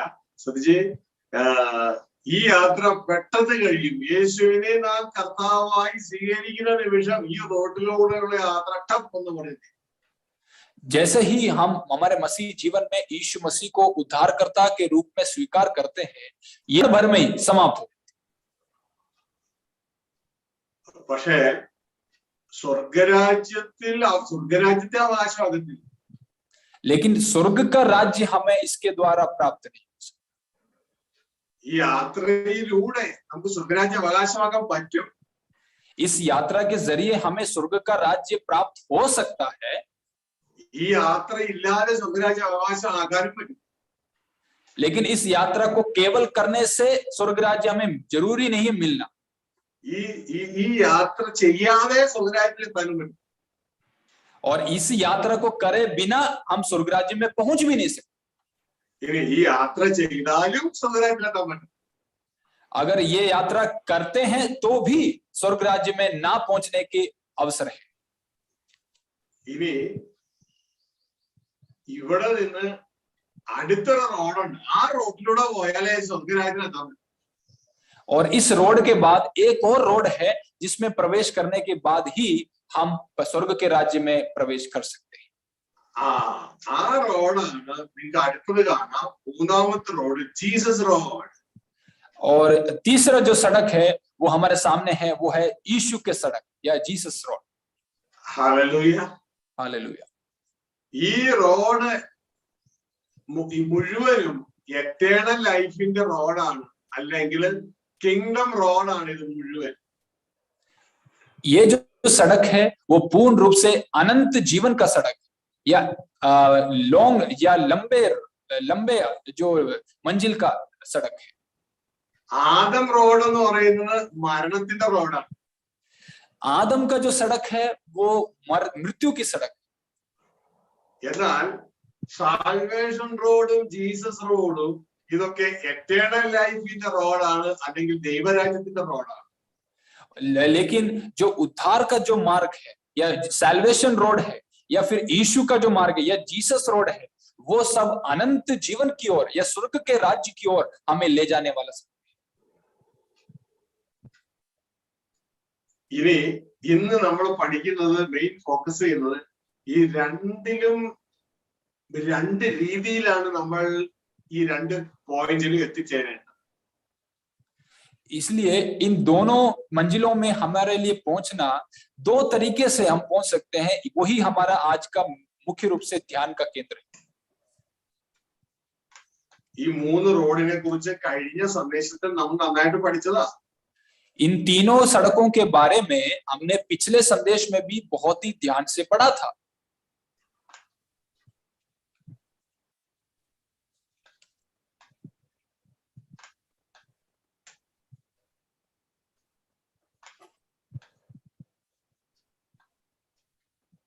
ഞാൻ ഇവിടെ ഓരോന്നിനും മാർക്ക് ഇടുക, അപ്പൊ നിങ്ങൾക്ക് എളുപ്പം മനസ്സിലാക്കാം. 1 2 3. और यहाँ पे गिनती डाल रहे हैं 1 2 और 3 ताकि आप आसानी से इसको समझ सकें। നമ്മുടെ സ്റ്റാർട്ടിംഗ് പോയിന്റിന് നമുക്ക് 1 എന്ന് പേരിടാം. जहां से हमने शुरुआत की वहां उस चित्र में शुरुआती बिंदु पर हमने 1 डालने जा रहे हैं। തുടർന്ന് നമ്മള് യേശു ക്രിസ്തുവിലൂടെ രക്ഷ കൈവരിച്ചപ്പോ ആ പോയിന്റിന് നമുക്ക് 2 എന്ന് പേര്. जब यीशु मसीह के द्वारा जो हमें उद्धार प्राप्त हुआ तो उस जो सड़क को हम 2 गिनती या 2 नंबर हम देते हैं। മൂന്നാമത്തെ പോയിന്റ് നമ്മൾ ജയം പ്രാപിച്ച ദൈവരാജ്യം അവകാശമാക്കുന്ന പോയിന്റിന് നമുക്ക് 3 എന്ന് പേര്. जब हम आगे मसीह जीवन में आगे बढ़ते हुए जब हम जय प्राप्त करके परमेश्वर के राज्य में पहुंचते हैं उस बिंदु को हमने 3 अंक या तीसरा नंबर हमने दिया।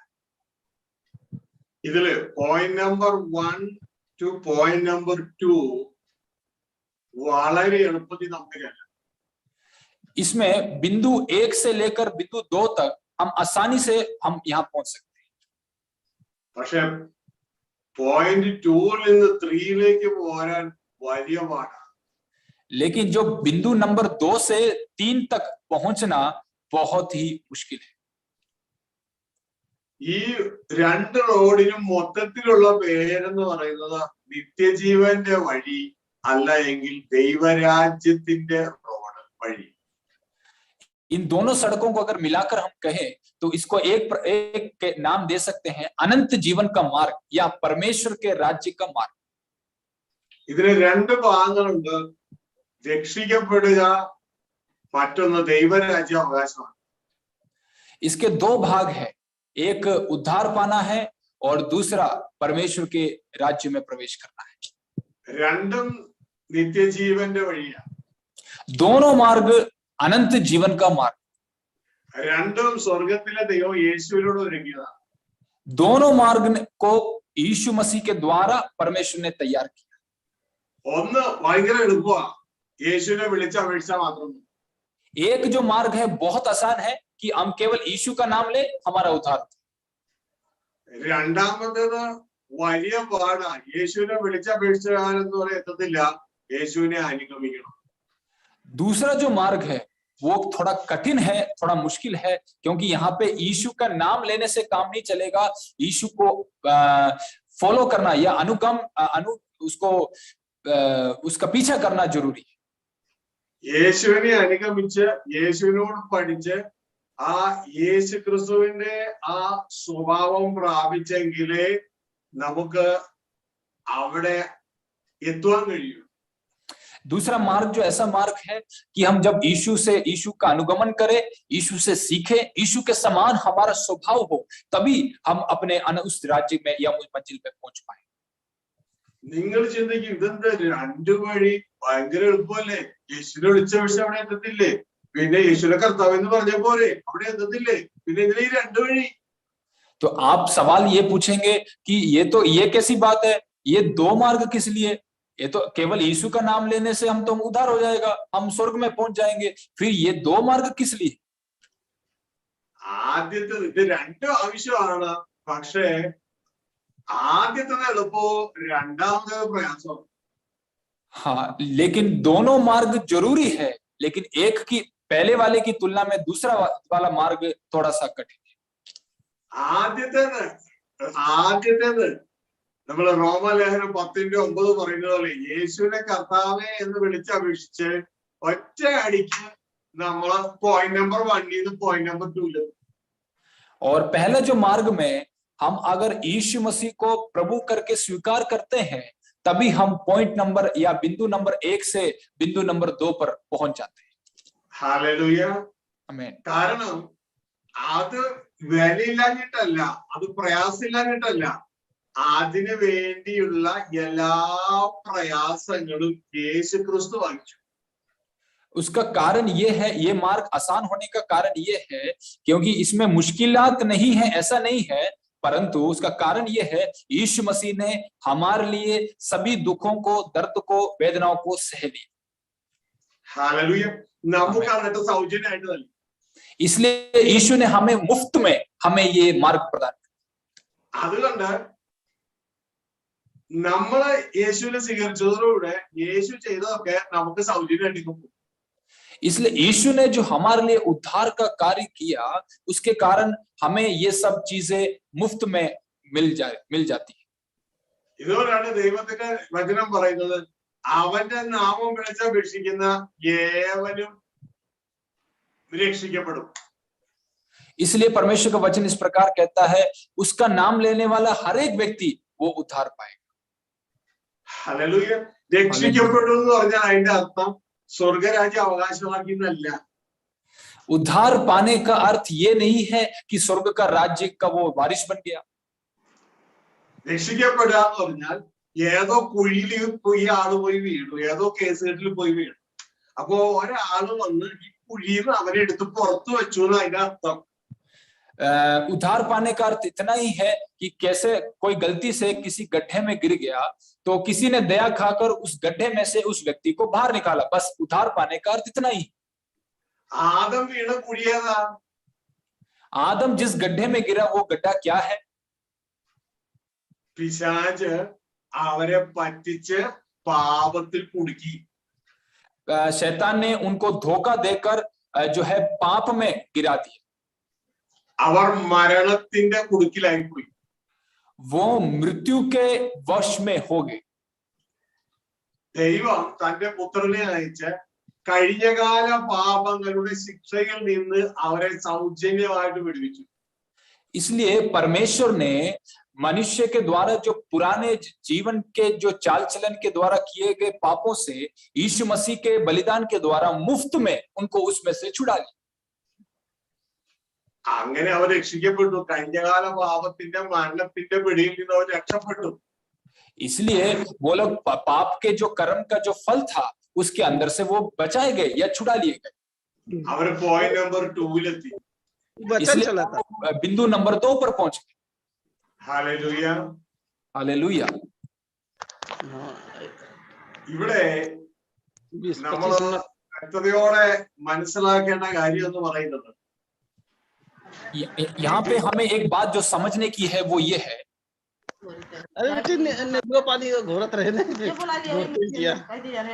मैं रोमन्स चैप्टर 3 वर्स 25, रोमियो की पत्री 3 अध्याय उसका 25वां वाक्य, അവിടെ പറയുന്ന കാര്യം നമ്മുടെ കഴിഞ്ഞകാല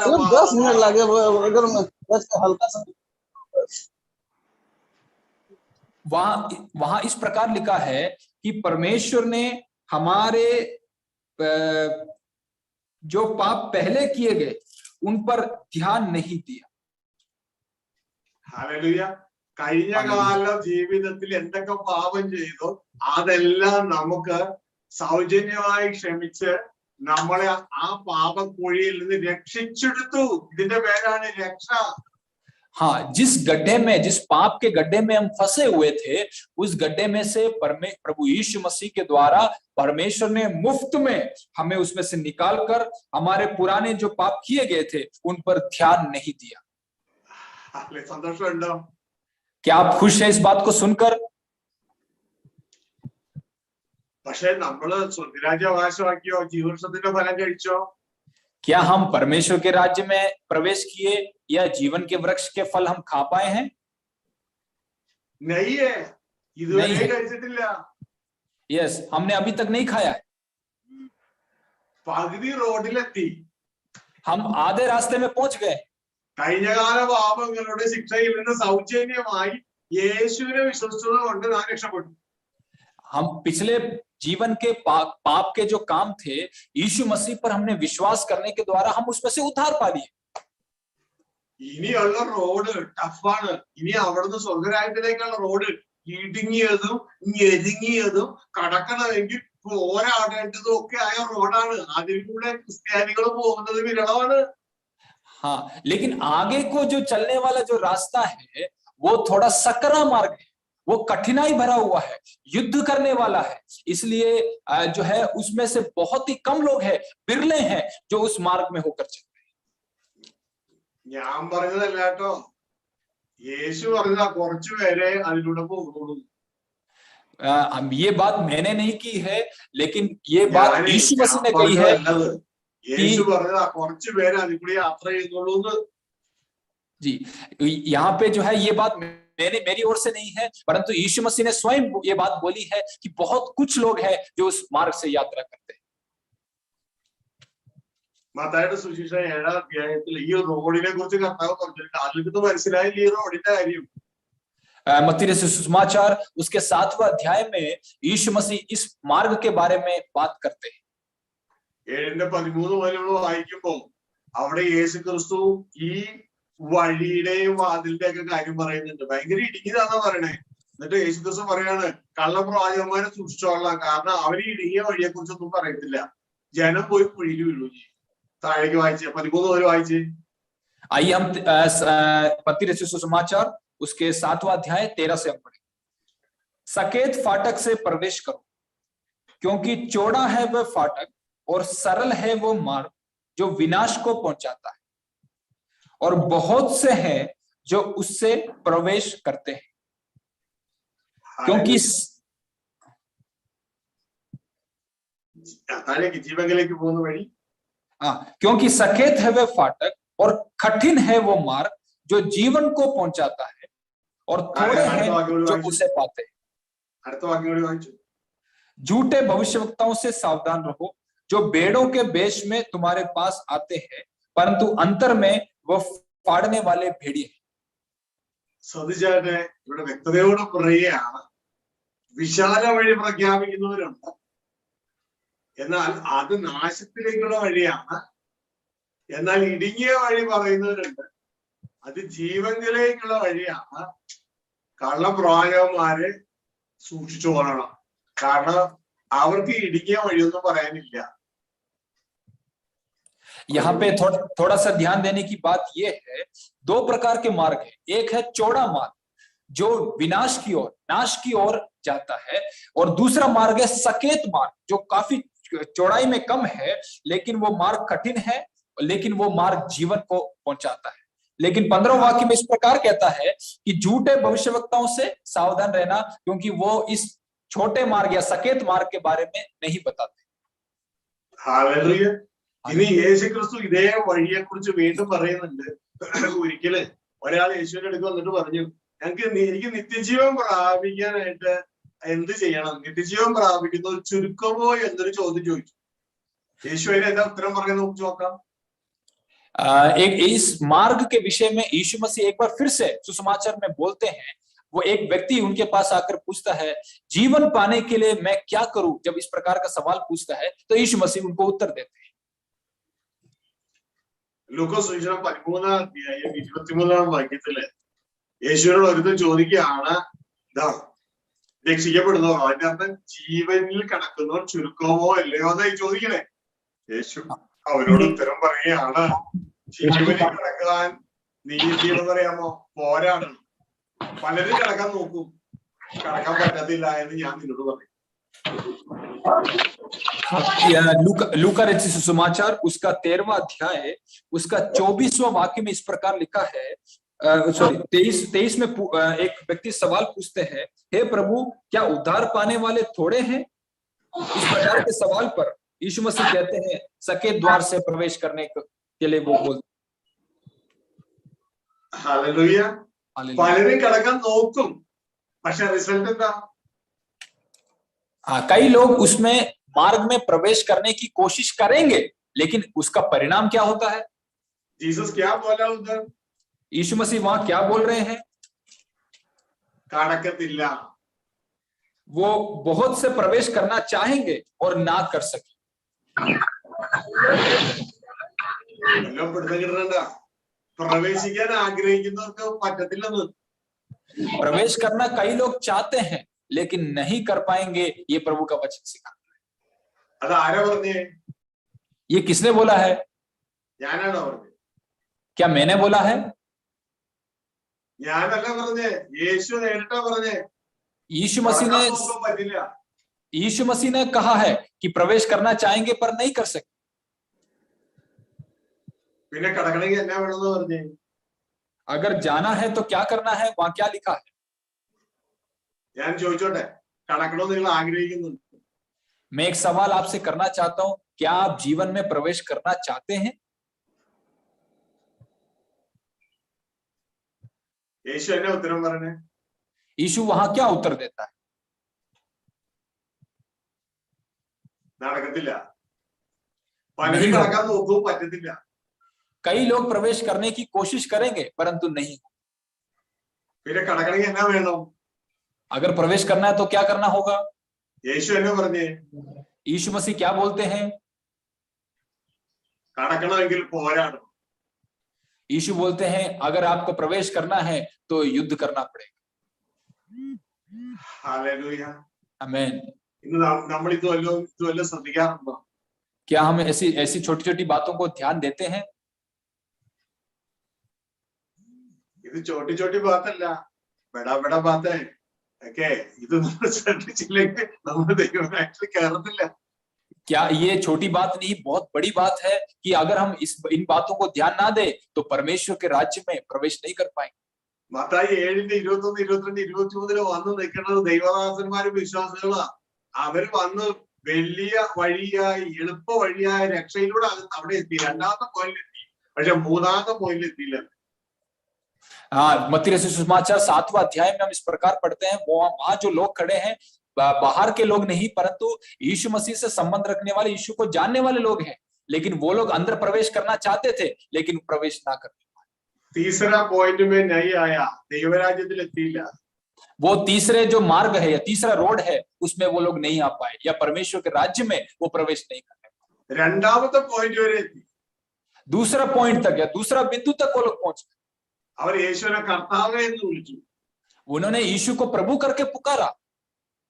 അവര് ഈ എളുപ്പ വഴിയിലെത്തി, എളുപ്പ വഴി ആ ഭാഗത്തെത്തി, പക്ഷെ അതിനുശേഷമുള്ള ഇടുക്ക വഴിയിലൂടെ പോകാൻ പറ്റില്ല. वो सरल मार्ग में तो जल्दी से पहुंच गए लेकिन सकेत मार्ग में वो लोग पहुंच नहीं पाए। സഹോദരങ്ങളെ, ഇത് നിങ്ങൾക്ക് മനസ്സിലാക്കാൻ വേണ്ടി പെട്ടെന്ന് ഒരു കാര്യം ഞാൻ നിങ്ങളോട് പറയാം. ये बात को समझने के लिए प्रिय परमेश्वर के दासों, मैं छोटी सी बात जल्दी से आपके सामने लाना चाहता हूं। ഒരിക്കല് ഞാന് എവറസ്റ്റിന്റെ മുകളിൽ പോയി. मैं एक बार एवरेस्ट पर या पहाड़ पर चढ़ने के लिए, എവറസ്റ്റ് എന്ന് പറഞ്ഞാൽ ലോകത്തിലെ ഏറ്റവും വലിയ കൊടുമുടിയാണ്. और जो संसार की सबसे बड़ी चोटी जो है माउंट एवरेस्ट या पहाड़ी चोटी मानी जाती है। നിങ്ങൾ പോയിട്ടുണ്ടോ? क्या आप गए हो? നിങ്ങൾ വിചാരിക്കും ഞാൻ എങ്ങനെ എവറസ്റ്റ് മുകളിൽ കയറി? क्या आप सोचेंगे कि ये पाशी जी कैसे एवरेस्ट पे चलेंगे? ഞാൻ നടന്ന് കയറിയില്ല, ഞാൻ ഫ്ലൈറ്റിന് പോയി മുകളിൽ പോയി കണ്ടിട്ട് പോന്നു. मैं पैदल नहीं चढ़ा था उसके ऊपर, मैं फ्लाइट पर या प्लेन पर जाकर उसके ऊपर चढ़कर वापस में नीचे आ गया।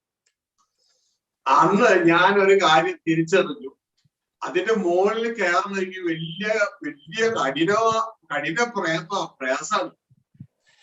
तो उस दिन मुझे एक बात समझ में आया कि इस पहाड़ी चोटी पर ऊपर जो चढ़ना बहुत ही मुश्किल काम। എന്നാൽ ഞാൻ മനസ്സിലാക്കി, വാഹന മുഖാന്തരം നമുക്ക് എവറസ്റ്റിൽ ചെല്ലാം, അതിന്റെ ഒരു സ്ഥലത്ത് വരെ ചെല്ലാം, അതിന്റെ ബേസ് ക്യാമ്പ് വരെ ചെല്ലാം. ബേസിൽ ഒരു ക്യാമ്പ് ഉണ്ട്, അവിടെ വരെ ചെല്ലാം. ओके, लेकिन मेरे को एक बात समझ में आया कि पैदल जाना भले ही कठिन है, लेकिन हम एक वाहन के माध्यम से हम वहां पे पहाड़ पर एक बेस कैंप है जहां पे चौकी बिछाई जाती है, वहां तक हम पहुंच सकते हैं। അവിടം വരെ ചെല്ലാനായിട്ട് നമുക്കൊരു കുഴപ്പമില്ല, ഒരു വണ്ടി കയറി ഇരിക്കുക, അവര് നമ്മളെ അവിടെ കൊണ്ടുപോയി ഇറക്കി തരും, വളരെ എളുപ്പമായിട്ട് അവിടെ ചെല്ലാം. और अगर हमें बेस कैंप है या उस चौकी तक हमें पहुंचना है, किसी एक गाड़ी पे बैठ जाइए, वो आराम से आपको उस चौकी तक ले जाकर छोड़ दे, वहां तक पहुंचना आसान है। ഇതേപോലെ പോയിന്റ് നമ്പർ, അതായത് കാഠ്മണ്ഡു എന്നാണ് യാത്ര തുടങ്ങുന്നത്, നേപ്പാളിന്റെ തലസ്ഥാനമായ കാഠ്മണ്ഡു.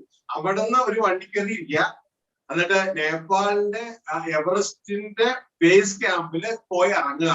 വളരെ എളുപ്പമാണ്, കാലിൽ നടക്കുക പോലും. अच्छा, तो काठमांडू, जो नेपाल का जो काठमांडू है, जो उसकी राजधानी है, वहां से मैंने यात्रा की, वहां से वाहन में यात्रा किया और इन्होंने मुझे एवरेस्ट, जो उस पहाड़ के जो चौकी पर तक ले जाकर मुझे छोड़ दिया। അങ്ങനെ ഞാന് പോയിന്റ് നമ്പർ 1 നിന്ന് പോയിന്റ് നമ്പർ 2 എത്തി, ഭയങ്കര എളുപ്പം. और इसलिए मैं इस प्रकार में बिंदु 1 से बिंदु 2 पर मैं आसानी से पहुंच गया, बहुत ही आसानी में टाइम में मैं पहुंच गया।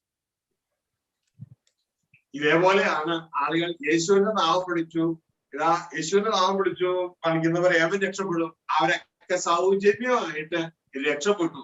പക്ഷെ പർവ്വതത്തിന്റെ മുകളിൽ എത്തിയില്ല എന്നതുപോലെ बेस कैंप में।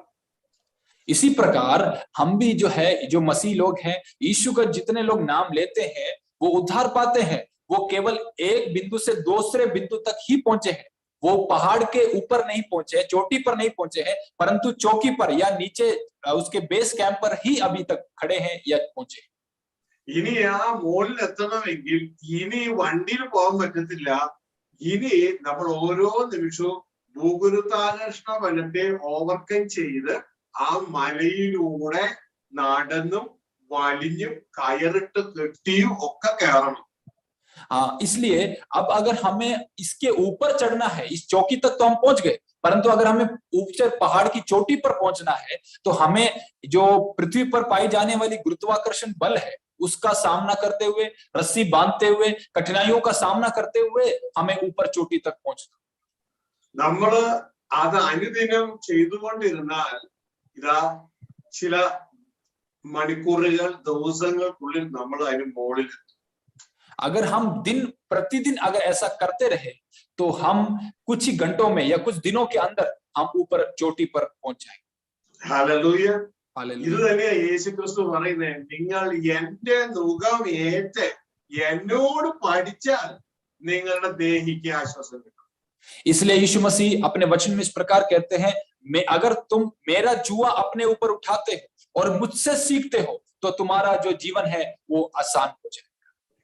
യേശുവിനെ കർത്താവ് എന്ന് വിളിക്കുന്നത് ഭയങ്കര എളുപ്പമാണ്, പക്ഷേ यीशु मसीह പഠിക്കുന്നത് വലിയ ബുദ്ധിമുട്ടാണ്. यीशु मसीह को प्रभु कहकर पुकारना बहुत आसान है, परंतु यीशु को अनुगमन करना या यीशु का जुआ अपने ऊपर उठाना वो बहुत कठिन है। ഹല്ലേലൂയ. हालेलुया। നമുക്ക് മനസ്സുണ്ടെങ്കിൽ നമുക്ക് ആ കഠിനമായ ജോലിയും ഒരു സന്തോഷകരമായി. अगर हमारा मन है, अगर हम प्रभु के प्रति इच्छा रखते हैं तो वो कठिन काम भी हमको बहुत ही आनंदित अनुभव होगा। ആ യാത്രയിലാണ് മനുഷ്യപുത്രന്മാരായ നമ്മുടെ ഉള്ളിൽ നിന്ന് ദൈവപുത്രന്മാർ വെളിപ്പെടും. उस यात्रा के दौरान ही हम मनुष्य के पुत्रों में से परमेश्वर के पुत्रों की उत्पन्न होते हैं। ഹല്ലേലൂയ. हालेलुया। ഇത് വളരെ പ്രാധാന്യമാണ്. ഒന്ന് സൗജന്യമാണ്, മറ്റത് വില കൊടുക്കേണ്ടതാണ്. इन दोनों मार्गों में पहले मार्ग मुफ्त है, उसमें हमें कुछ करने की आवश्यकता नहीं, परंतु दूसरा मार्ग जो है कीमती है, उसमें हमें कीमत चुकानी जरूरी है। നമുക്ക് ആദ്യത്തെ point number 1 two point number 2 ആ വഴി ഒന്ന് ശ്രദ്ധിക്കാം. അപ്പോസ്തലപ്രവൃത്തി 2:21 വായിച്ചാട്ടെ. आइए, जब हम अभी बिंदु 1 से बिंदु 2 की उस मार्ग को हम देखेंगे जिसमें हम प्रेरितों की काम 2 अध्याय को हम देखते हैं।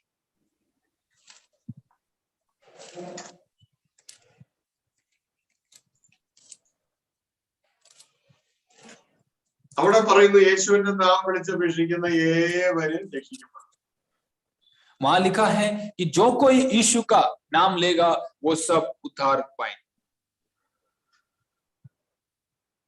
നിങ്ങൾ അത് എടുത്തായിരുന്നു, അത് പോയിന്റ് നോട്ട് ചെയ്യണേ. वो वचन जिन्होंने लिया है कृपया उसको नोट कर कर लिख कर रख ले। അത് നമുക്ക് യേശുവിന്റെ നാം വിളിച്ചപേക്ഷിച്ചാൽ മതി, കാരണം യേശു എല്ലാം ചെയ്തു, നമുക്ക് സൗജന്യമാണ്. इसलिए वहां हमें केवल यीशु मसीह का नाम लेना है, क्योंकि उद्धार जो है मुफ्त है। ഇനി ഇത് തന്നെ റോമ 10:13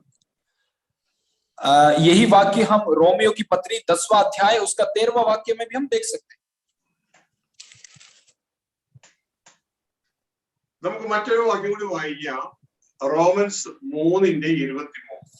एक और वाक्य हम पढ़ेंगे, रोमियो की पत्री 3रा अध्याय उसका 23वां वाक्य। ശബ്ദം ഉയർത്തി വായിച്ചാൽ, इसलिए कि सबने पाप किया है और परमेश्वर की महिमा से रहित है।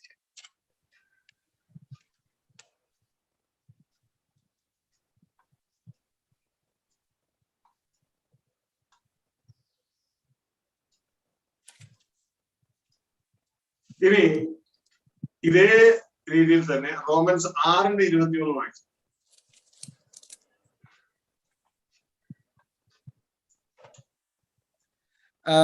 रोमियो की पत्री 6 अध्याय उसका 21वां वाक्य। अतः जिन बातों से अब तुम लज्जित होते थे, क्योंकि उनसे उस समय तुम क्या फल पाते थे, क्योंकि उनका अंत तो मृत्यु है। പാപത്തിന്റെ ശമ്പളം മരണമത്രേ, ദൈവത്തിന്റെ കൃപാവരമോ നമ്മുടെ കർത്താവായ യേശു ക്രിസ്തു നിത്യജീവൻ തന്നെ. क्योंकि पाप की मजदूरी मृत्यु है, परंतु परमेश्वर का वरदान हमारे प्रभु यीशु मसीह में अनंत जीवन है। ഹല്ലേലൂയ. हालेलुया। ഇവിടെ നിത്യജീവൻ നമുക്ക് സൗജന്യമായിട്ട് തരികയാണ്. परमेश्वर हमें अनंत जीवन बिल्कुल मुफ्त में दे रहा है। ഹല്ലേലൂയ. हालेलुया। ഇതാണ് പോയിന്റ് നമ്പർ 1 to 2. ये जो हमने वचन अभी तक पढ़े, ये है बिंदु नंबर 1 से बिंदु नंबर 2 तक भी। ഇനി അടുത്തത് പോയിന്റ് നമ്പർ 2 to 3. അവിടെ നിത്യജീവൻ സൗജന്യമല്ല, അത് നമ്മൾ വിതയ്ക്കുന്നതിന്റെ കൊയ്ത്താണ് നിത്യജീവൻ. और वहां अभी हम जब दूसरे बिंदु से तीसरे बिंदु की जब हम यात्रा करते हैं, वहां जो अनंत जीवन है वो मुफ्त में नहीं है, हम जो बोते हैं वो ही काटते हैं। ഇതാണ് ഗലാത്യ ലേഖനം 6:8. इसलिए वही गलातियों की पत्री 6 अध्याय में हम वही देखते हैं। അവിടെ പറയുന്ന കാര്യം, നാം ആത്മാവിൽ വിതച്ചാൽ ആത്മാവിൽ നിത്യജീവനെ കൊയ്യും, ജഡത്തിൽ വിതച്ചാൽ ജഡത്തിൽ നാശം കൊയ്യും. 6 वाक्य में इस प्रकार लिखा है कि अगर हम शरीर में बोएंगे तो शरीर के अनुसार नाश की कटनी काटेंगे, यदि आत्मा में बोएंगे तो आत्मा के द्वारा जीवन की कटनी काटेंगे। ഹല്ലേലൂയ. हालेलुया। ഇവിടെ ജീവൻ കിട്ടുന്നത് നമ്മൾ വിതയ്ക്കുന്നതിന്റെ റിസൾട്ട് ആയിട്ടാണ്. इस मार्ग में, तीसरे मार्ग में हमें जो जीवन मिल रहा है हमारे बोने के अनुसार हमें मिलता है। എന്നാൽ ആദ്യത്തെ റൂട്ടില് നമുക്ക് കാണാൻ കഴിയും നിത്യജീവൻ നമുക്ക് സൗജന്യമാണ്. लेकिन पहले रूट में जब हमने रोड में देखा, जो नित्य जीवन है या अनंत जीवन है वो मुफ्त है। ഹല്ലേലൂയ. അപ്പൊ നമ്മൾ വിചാരിക്കുന്നുണ്ട് ഒരു ഭാഗത്ത് സൗജന്യവും ഒരു ഭാഗത്ത് നമ്മൾ ചെയ്തതിന്റെ റിസൾട്ട് ആയിട്ട് കിട്ടുന്നേ. तो हम सोचेंगे कि ये कैसे हो रहा है कि एक मार्ग तो हमें मुफ्त में हमें अनंत जीवन मिल रहा है, दूसरे मार्ग में हमें जो बोरे हैं उसके अनुसार अनंत जीवन मिल रहा है। പ്രിയ സഹോദരങ്ങളെ, ഇത് രണ്ടും നിത്യജീവന്റെ വഴി തന്നെയാണ്. പക്ഷെ അതിൽ ഒരു ഭാഗം സാൽവേഷൻ ആണ്, സൗജന്യമായിട്ട് നമുക്ക് തരികയാണ്, ക്രിസ്തുവാണ് അത് ചെയ്തത്. രണ്ടാമത്തെ ഭാഗം ക്രിസ്തുവിനെ അനുസരിച്ച് നമ്മളാണ് ചെയ്യുന്നത്. और ये दोनों मार्ग ही हमें अनंत जीवन की ओर ले जाते हैं प्रिय परमेश्वर के दासों। लेकिन एक मार्ग जो है हमें मुफ्त में यीशु मसीह को हमें पालन करने के द्वारा हमें वो उद्धार की ओर हमें ले जाता है, परंतु दूसरा मार्ग यीशु मसीह को जीवन में लागू करने के द्वारा जो मार्ग है यीशु के फॉलो करने के द्वारा जो हमें मिलता है उसका कारण है। ആദ്യത്തെ നമുക്ക് കിട്ടുന്നത് നാം യേശുവിന്റെ നാം വിളിച്ചപേക്ഷിക്കുമ്പോൾ നമുക്ക് സൗജന്യമായി ലഭിക്കുന്നു. അവന്റെ നാം വിളിച്ചപേക്ഷിക്കുന്ന ഏവരും രക്ഷിക്കപ്പെടും.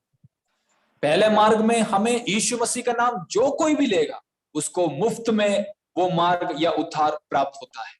രണ്ടാമത്തെ മാർഗം നാം യേശുവിനെ അനുഗമിച്ച് യേശുവിനോട് പഠിച്ച് ദൈവപുത്രന്മാരായി വെളിപ്പെടുന്നതിലൂടെയാണ് നമ്മുടെ പ്രവൃത്തിയുടെ ഫലമായി ഇതാ നമുക്ക് ആ നിത്യജീവൻ എന്ന കൊയ്ത്തിലേക്ക് നാം കടന്നു.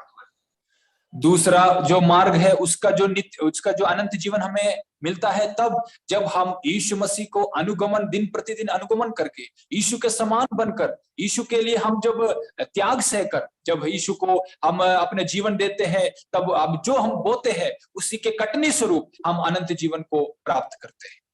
ആദ്യത്തെ നാം അനുഭവിക്കുന്നത് യേശു ജയിച്ചത് കൊണ്ടാണ്. രണ്ടാമത് നാം അനുഭവിക്കണമെങ്കിൽ നാം ജയിക്കണം. पहला जो मार्ग में हमें जो अनंत जीवन मिलता है वो इसलिए मिलता है क्योंकि यीशु क्रूस पर जीवंत हुआ था. दूसरे मार्ग में हमें जो नित्य जीवन मिलता है क्योंकि हम जीवंत होते हैं या मनुष्य के पुत्र परमेश्वर के पुत्र बनकर हम जीवंत होते हैं इसलिए हमें मिलता है. ഹല്ലേലൂയ.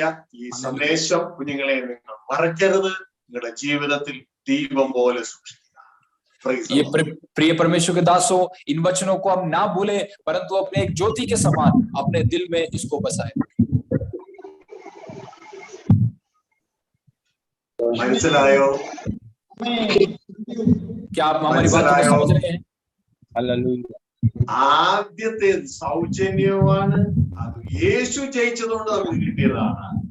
രണ്ടാമത്തേത് സൗജന്യമല്ല, അത് നാം ജയിക്കുന്നത് കൊണ്ട് നമുക്ക് കിട്ടുന്നതാണ്. ഇതുകൊണ്ടാണ് ബൈബിളിൽ ഇങ്ങനെ അവസാനിക്കുന്നത്, ജയിക്കുന്നവന് ഞാൻ ജീവവൃക്ഷത്തിന്റെ ഫലം തീരുമാനിക്കും. पहला मार्ग जो है वो यीशु मसीह के जीवंत होने के कारण हमें मुफ्त में हमें उद्धार मिलता है, अनंत जीवन मिलता है. लेकिन दूसरा जो मार्ग है वो मुफ्त में नहीं, हमारे मनुष्य के पुत्र परमेश्वर के पुत्र बनने के कारण और यीशु मसीह के लिए अनुगमन करके जीने के कारण हमें वो उद्धार या अनंत जीवन मिलता है. इसलिए वचन इस प्रकार प्रकाशित वाक्य में इस प्रकार लिखा है, जो जय पाए मैं उसको जीवन के वृक्ष का അപ്പോ എല്ലാവരും ജയിക്കാൻ തക്കവണ്ണം ഒരുങ്ങുക. എല്ലാവർക്കും ജീവവൃക്ഷത്തിന്റെ ഫലം തിന്മാൻ സ്വർഗ്ഗത്തിൽ ദൈവം നൽകും. इसलिए हम सब लोग जीत पाने के लिए जीवंत होने के लिए प्रभु हमें तैयार करें और ताकि हम जीवन के वृक्ष का फल खा सकें. ഹല്ലേലൂയ. പിതാവേ, ജീവവൃക്ഷത്തിന്റെ ഫലം തിന്മാൻ ജയം പ്രാപിക്കണമെന്ന് അങ്ങ് ഞങ്ങളോട് പറഞ്ഞു തന്നു. ഒന്ന്, യേശു ജയിച്ചതിന്റെ ഫലമായി സൗജന്യമായി അങ്ങ് തരുന്നു. മറ്റൊന്ന്, യേശുവിനെ അനുഗമിച്ച് യേശുവിനോട് പഠിച്ച് ഞങ്ങൾ ജയിക്കുന്നതിന്റെ ഫലമായി അങ്ങ് ഞങ്ങൾക്ക് തരുന്നു. പ്രിയ നല്ല പിതാവേ, അങ്ങയുടെ പുത്രനിലൂടെ പറഞ്ഞു, അനേകരെ കടക്കാൻ ശ്രമിക്കും, പക്ഷേ കയ്യെത്തില്ല. കടക്കണമെങ്കിൽ പോരാടും. യേശുവിന്റെ കൽപ്പന, യേശുവിന്റെ ആലോചന ഞങ്ങൾ ഏറ്റെടുക്കുന്നു. അത് നിലകൊള്ളുവാൻ ഞങ്ങളെ സഹായിക്കുന്നു. ഈ കുഞ്ഞുങ്ങളെ ദൈവദാസന്മാരെ ഒരുക്കിയെടുക്കുവാൻ തക്കവണ്ണം അങ്ങയുടെ ഭൃത്യൻ പ്രിയ പാസ്റ്റർ ബിജുവിനും അങ്ങയുടെ ജ്ഞാനവും അങ്ങയുടെ ബലവും കൊടുത്ത് അങ്ങയുടെ മകനെ ഉപയോഗിച്ചാണ്. അതിനുവേണ്ട എല്ലാ ക്രമീകരണങ്ങളും നിങ്ങളുടെ മകനെ അനുഗ്രഹിക്കാതെ ദൈവദാസന്മാരെയും അതിനെ അനുഗ്രഹിക്കുന്നു. യേശുക്രിസ്തുവിൻ നാമത്തിൽ തന്നെ. ആമേൻ, ആമേൻ, ആമേൻ. ഹല്ലേലൂയ. ബിജുപാസ്, ആ പുസ്തകത്തിന്റെ കാര്യം ഇവരോട് ഞാൻ പറഞ്ഞതല്ലേ, അത് ഞാൻ ഇവരോടൊന്ന് പറഞ്ഞോട്ടെ.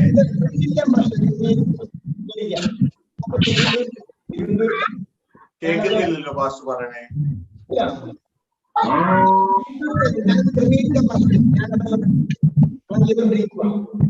ഓക്കെ, അപ്പൊ പാസ്റ്റർ ഹാൻഡിൽ ചെയ്താട്ടെ. ഓക്കെ, വേണ്ട രീതി ചെയ്താൽ. Okay, thank you, Pastor. God bless you. Okay, I will pray. Hallelujah. Glory, glory, glory, glory, glory. Amen. Rikhana shobhora bana sitheri kirmiro. Hallelujah. Praise the Lord. Praise the Lord. Praise the Lord. Praise the Lord. Praise the Lord. Hallelujah. Glory, glory, glory. Amen. ദൈവമേ സ്തുതിക്കുകയാണ്. അങ്ങദാസരുടെ വെളിപ്പെട്ട വചനത്തിനായി ആലോചനയ്ക്കായി നന്ദിയോടെ സ്തുതിക്കുന്നു പിതാവേ.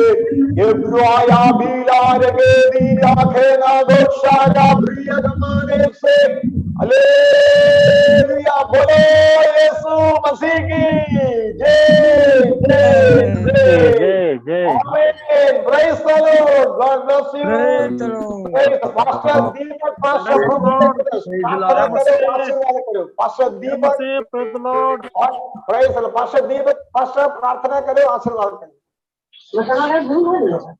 Pastor दीपक बात करता हूँ तो हमें जिस रखने वाले पिता हम आपको बात करते हैं। आपका नाम प्रभु में उठाया जाए कि आप राजाओं के राजा है, आप प्रभु है और उन सबों को अब तक यहाँ तक लेके आने के लिए परमेश्वर धन्यवाद। तमाम आशीषों के लिए परमेश्वर तेरा धन्यवाद धन्यवाद देते हैं प्रभु जी। आज आशिक का दूसरा दिन है प्रभु, अब तक प्रभु तू हम सबों को संभाला है पिता।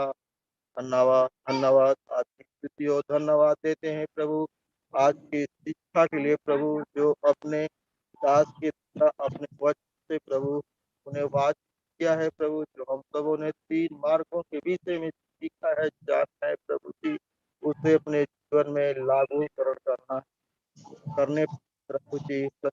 प्रभु हम सबों को प्रभु आप अद्भुत प्रभु और अपना अभिषेक करने पाए प्रभु, हम सबों की तू अगुवाई करने पाए प्रभु और तू अपनी आत्मा में चलाए प्रभु जी, ताकि प्रभु उद्धार के रास्ते से प्रभु हम सब अपना जीवन यापन करने पाए और एक जो आपके बातों का अनुसरण करने पाए प्रभु जी, ताकि हम सबों को प्रभु जो आपने देने के लिए जीवन का फल रखा है प्रभु, हर एक प्रभु के दास दासी को प्राप्त करने पाए।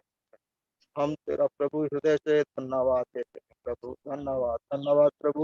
आप हर एक को प्रभु आशीष करने पाए। धन्यवाद आदर महिमा गौरव सब कुछ हम आपको देते हुए ये प्रार्थना आपके पुत्र प्रभु यीशु मसीह के नाम से मांगता आमीन। हूं। पवित्र आत्मा प्रभु यीशु के अंतिम आगमन तक हर एक प्रभु के दास दासी के लोगों के साथ बनी रहे। आमीन आमीन। आमीन। आमीन। थैंक यू सबको जय thank you pastor, God bless you pastor, thank सभी को जय यू। मसीह की। जय मसीह सबको जय the Lord. God be with you. Hallelujah. जय मसीह Jai Missy ki, Jai Missy ki. Praise God. जय मसीह। Okay, thank you everyone. Thank you. Praise the Lord. Glory to God.